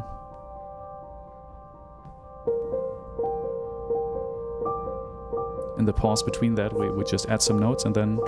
Oh wait, let's play the pause between that. Let's first make the basic loop.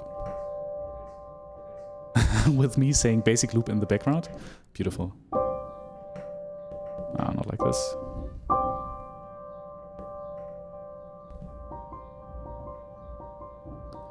So we go...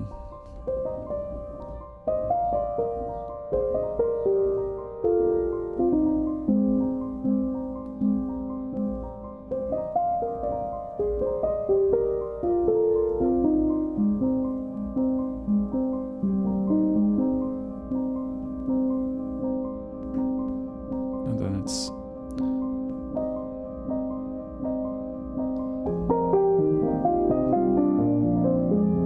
Okay, but that we need to be really careful with which notes we add. I think the ones that definitely work are C, G, and D, so, because it's just an open fifth chord thing. B also works when it's pretty high up, so it doesn't get in the way of any harmonies. Let's see. Let's try again. It's too fast.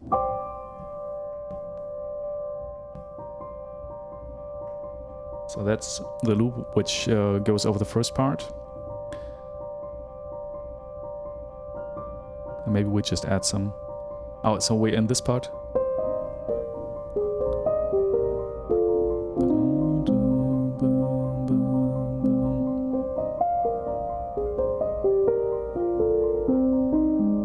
Oh, that's nice.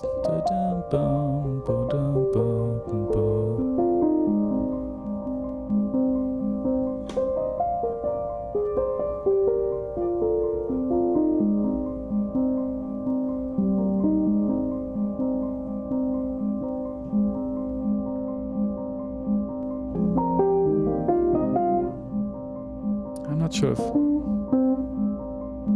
it's possible to add these two, because they are pretty low in the register and they get in the way of... Yeah, no, it's not... I think when we add notes, it needs to be higher. Because again, the higher the notes, the more friends it has. So...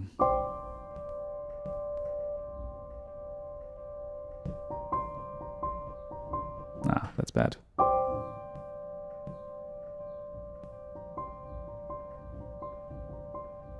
Okay.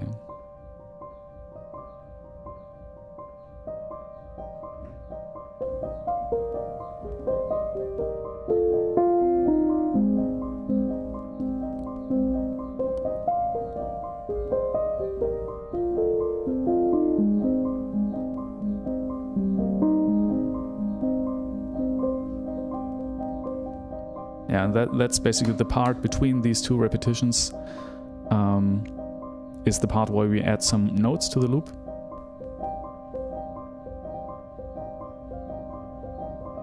And just, you know, play with it a little bit.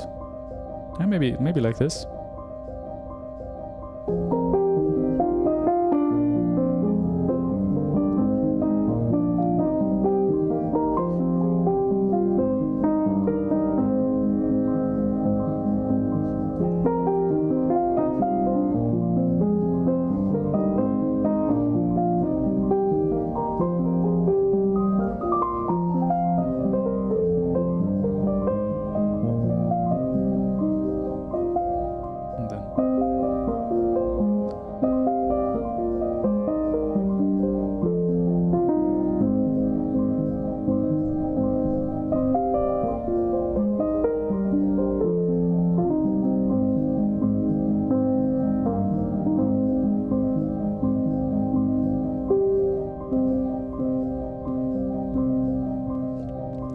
Then we just repeat the very, very first phrase.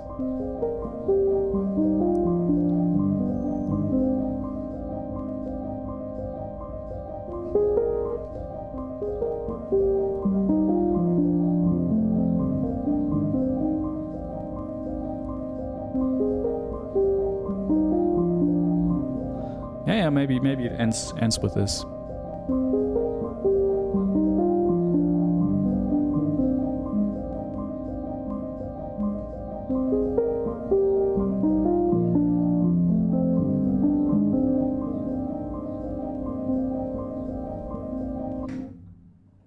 And that's it. I can see that. I can see that. Okay.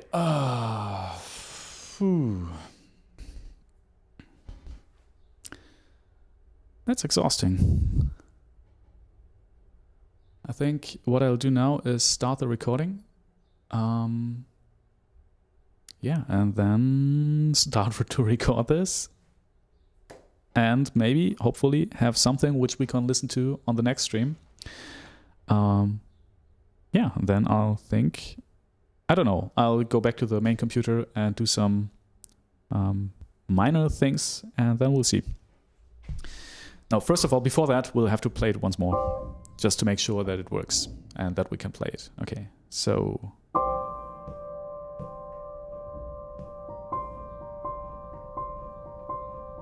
Might be a little bit too loud. Ah.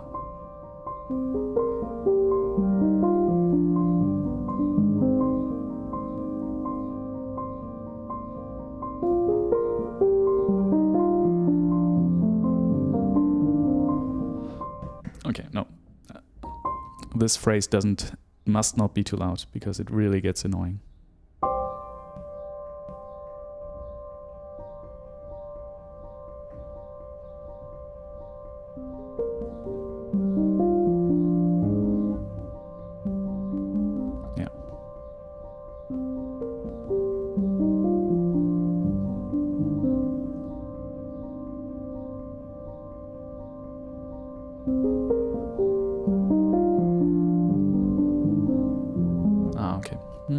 Okay.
Okay, that should be the part where we add new notes. Oops.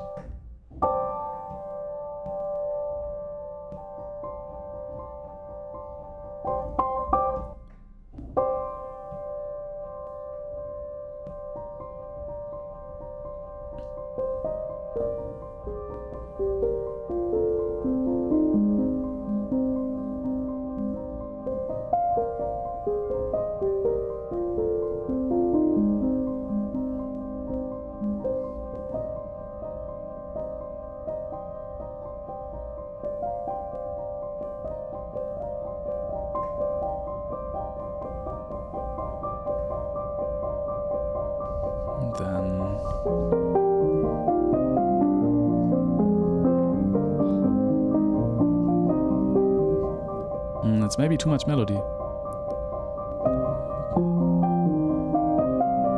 Maybe it's really just without octaves.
Okay, I think I will record that and then, yeah, we'll have something to listen to and to cut because I won't be able to play this in one take, I think.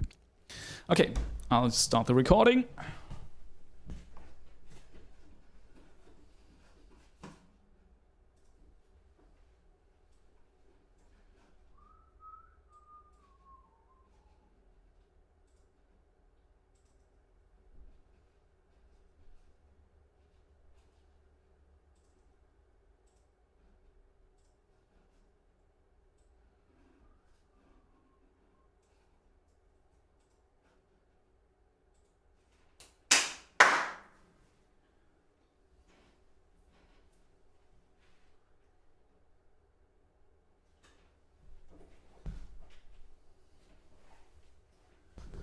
All right, wish me luck.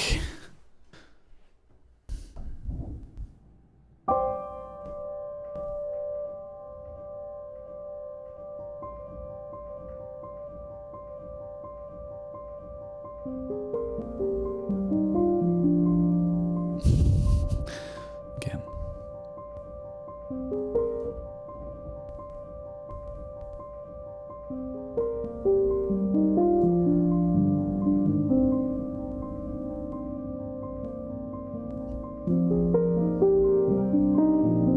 Aha! That's not that hard. 1, 2, 3, 2.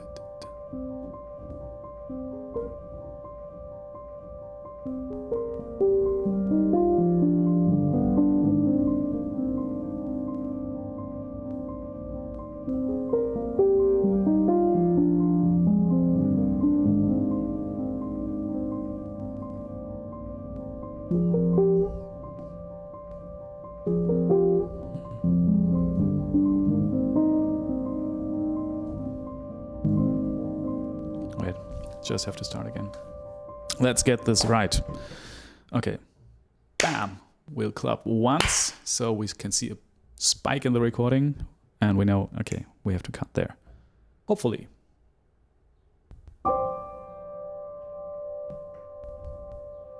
That's too fast.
maybe like this. Okay, let's go to the computer and cut this thing.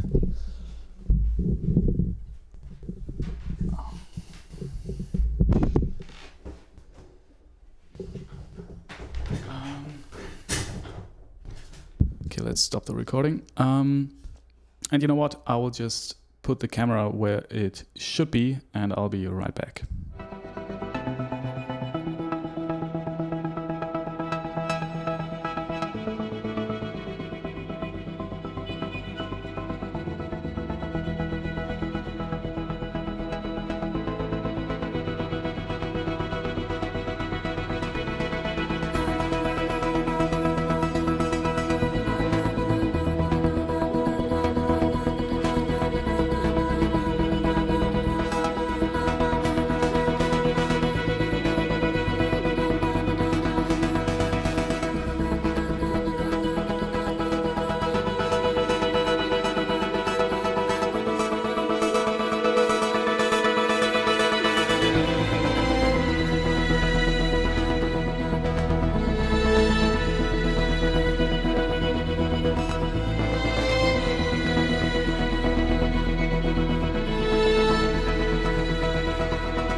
Okay, now that is better. Okay, let's have a look at the screen real quick and see what we have played, because I can see clipping already. Oh no, that's the compressor, which is okay.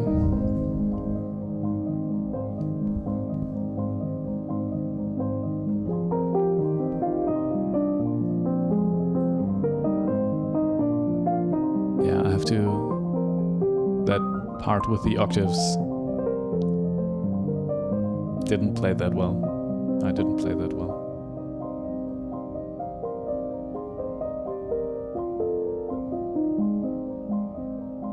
Okay. Yeah, let's cut this and see what happens. Oh wait, I think it starts here. Yes.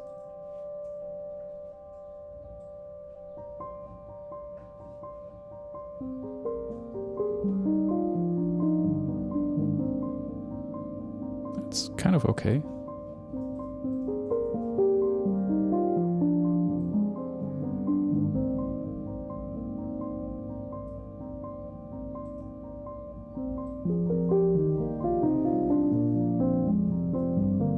Let's see what the compressor... Oh, whoa, this compressor is hard at work.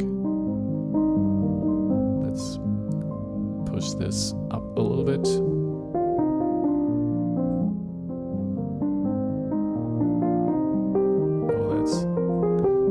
Did not play that well. I mean, but for the overall structure, I think this should do. Well, let's see how long this is.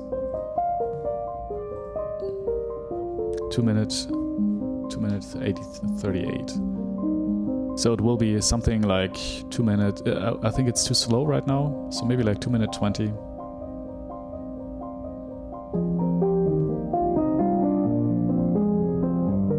Okay, and I need to play on time.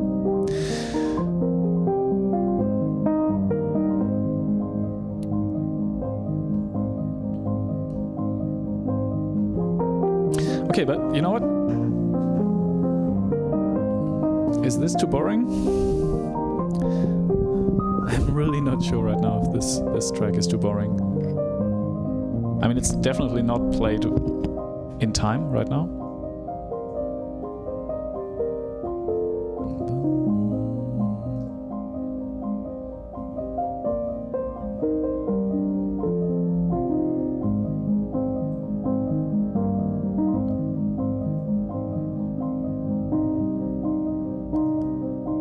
Not sure about this.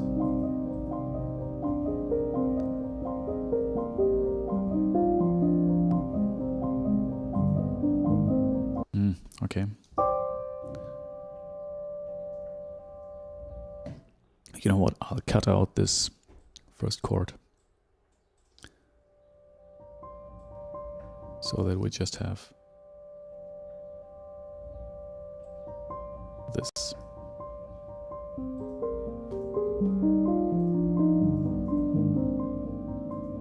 Yeah, and again, this loop. You know, the thing is, once we know what we want to do, and I've only recorded the loop here within that piano recording because I wanted to have control over it while I'm kind of composing this thing, and composing in a way of putting pieces together. That's basically what composing means, right? You just, I think the Latin term componere, which just means putting together.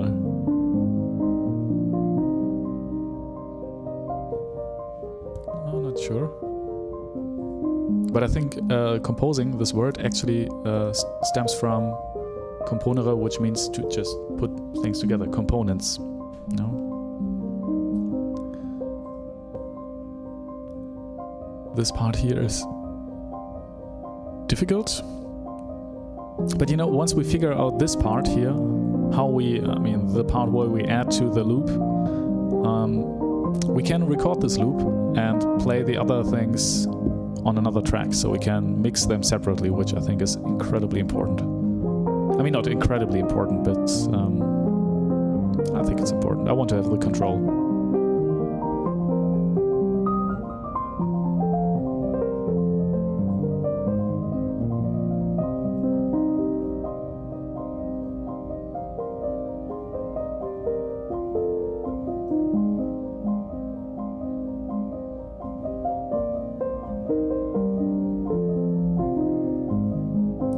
I'm not sure if this piece is too boring. We will finish this anyway. And then later we'll see if there are more interesting pieces. Or if this is like, you know, I can't really... I know I've said this many times, but if you know the hype curve, we are probably currently in the through of disillusionment. And that's okay. It's okay to be there. You need to be there with every, like not the hype peak. You need to be there to be productive. Yeah, but I think we are there right now, here in this part. It's okay. We need to be there. Okay, but let's listen back if we can cut this up in a better way. I already like the fact that it fades in. And I think it should be...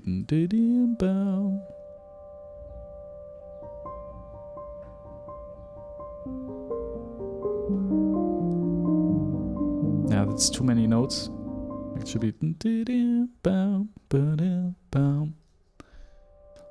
But I'll leave it like it is right now. That's just a minor detail.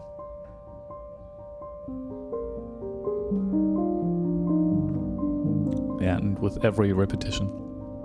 There needs to be notes cut out of the melody. Like this. I like this pause. It's the right time, I think.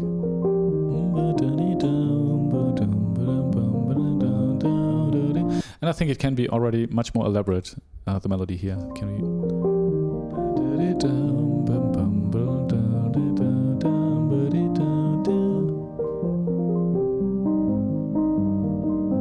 I like the piece up until this point. And the pauses here can be longer. Can be longer. You know, I can't just like a I think of these little insects or little creatures that run along and then just stop and then run again pretty fast. And these are the moments when it's just, you know, waiting.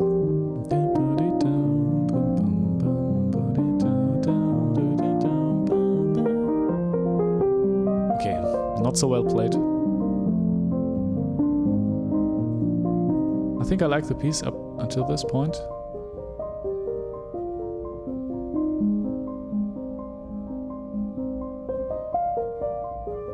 I'm not sure about this B part anymore.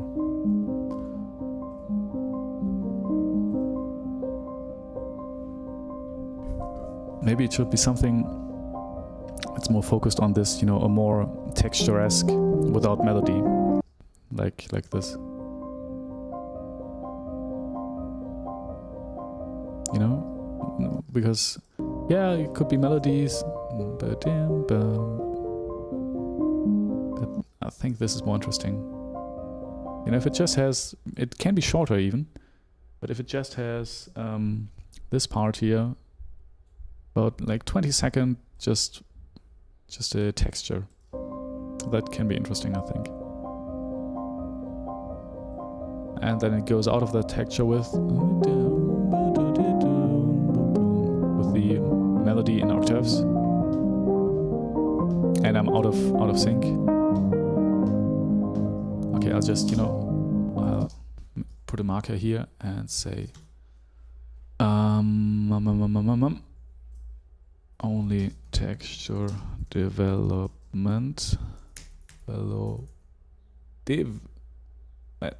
development, no melody.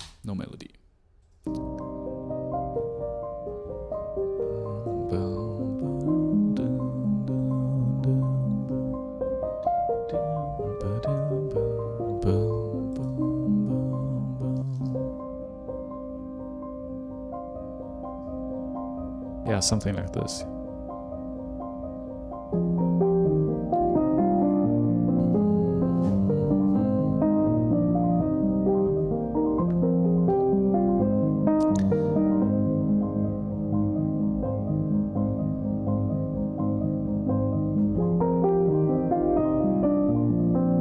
And I'm thinking maybe in this part we will later add other stuff. We'll try something with the synthesizer and maybe cello.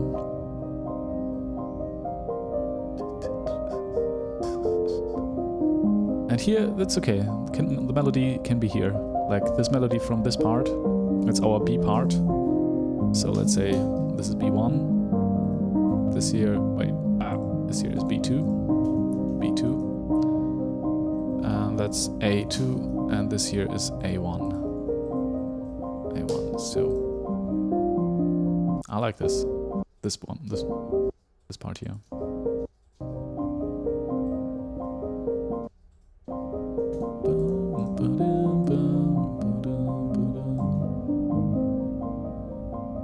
Yeah, I think this is how it goes. It can be even shorter, I think. Not sure about this B2. This B1 will just be texture, maybe shorter. I like this. I like this here. Let's listen to the end. Yeah, I mean, that's okay. That's an end you can... That's okay. So this is like the intro. And this here is basically intro version 2. So that I think works. I think that works. Oh, so in case you've just tuned in, we are almost at the end of this stream. I'm very sorry. But yeah, I'm Felix Rösch, Berlin-based composer, mining the edges of electronic, classical, and ambient music. And we're writing a piano piece with electronics. And this is the overall structure I think it will have. So here's an intro part. We are using a delay pedal, which is also a looper on the piano. And all of this comes from an improvisation from the 20th of May. So in case you're curious how this piece started, on the live stream of 20th of May of the improvisation part, which is usually the first 20 minutes, came up with something that resembled this idea, but this is far more developed. And yeah, now we have this structure here. Intro A1, which is basically just repeating itself, but a little bit different each time. Well, I didn't play it very well, but yeah, I'll have to re-record this on the next stream. I think the only major thing we have to work on here is this part, because that should more be texture, something like this. Like this, where this loop gets built a little more. And then A2, which is a repetition of this part, but just melody in octaves and yeah. And not in time. Right now I'm not playing in time at all. But hey, yeah, we will have to re-record this. It's really just a reminder and to see if this works, because I can't really tell if it works when I'm just sitting on the piano or at the piano. And I'm not sure. Yeah, okay, I think here this B2 part is okay. I think this works. What I like much more is this part.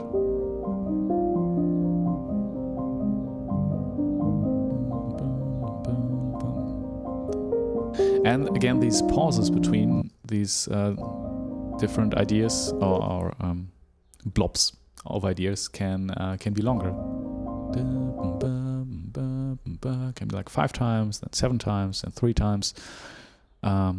Because also that way we can get a little more irregularity or something unexpected in there. I think that's a huge thing for me, at least, to try to always incorporate things you wouldn't expect, so that they create tension in a way that's not too much. You know, I think if it's too much, the piece falls apart. But if there's just the right amount of things you wouldn't expect, it becomes really interesting. And that's one way to do it, I think, to have these parts here be a little bit longer, a little bit shorter, and not that regular. Again, if you have any final thoughts on today's stream, now would be the moment.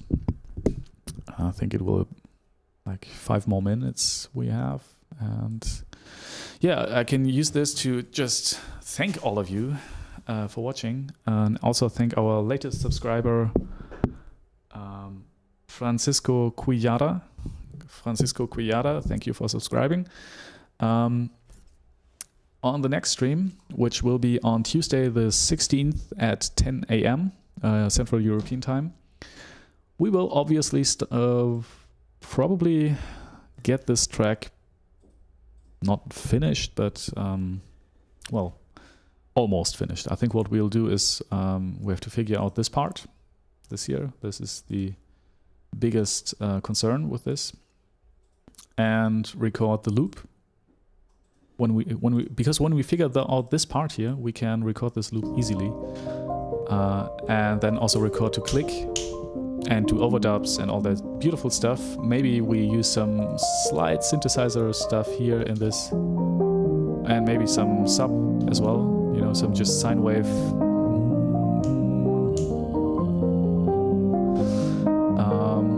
And we'll look at some minor voicing parts here, which I don't like too much. And maybe here this end part, maybe let's see what happens if we directly go into this. So this B part is almost dead. Now maybe we need it. Maybe we need it. It can be shorter, I think.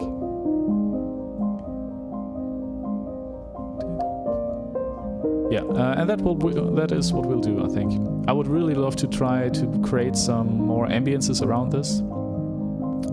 So we'll use the pedal and some electronics and some stuff like that. But I think the overall structure for this piece is almost done. And I'm really happy with this. I think. I don't know. We're in the through of this disillusionment right now. I can't tell. So next stream we will be on the slope of enlightenment. Maybe I call these streams like this. So we're in the through of disillusionment. Next stream, slope of enlightenment. Yeah. Again, thank you for watching.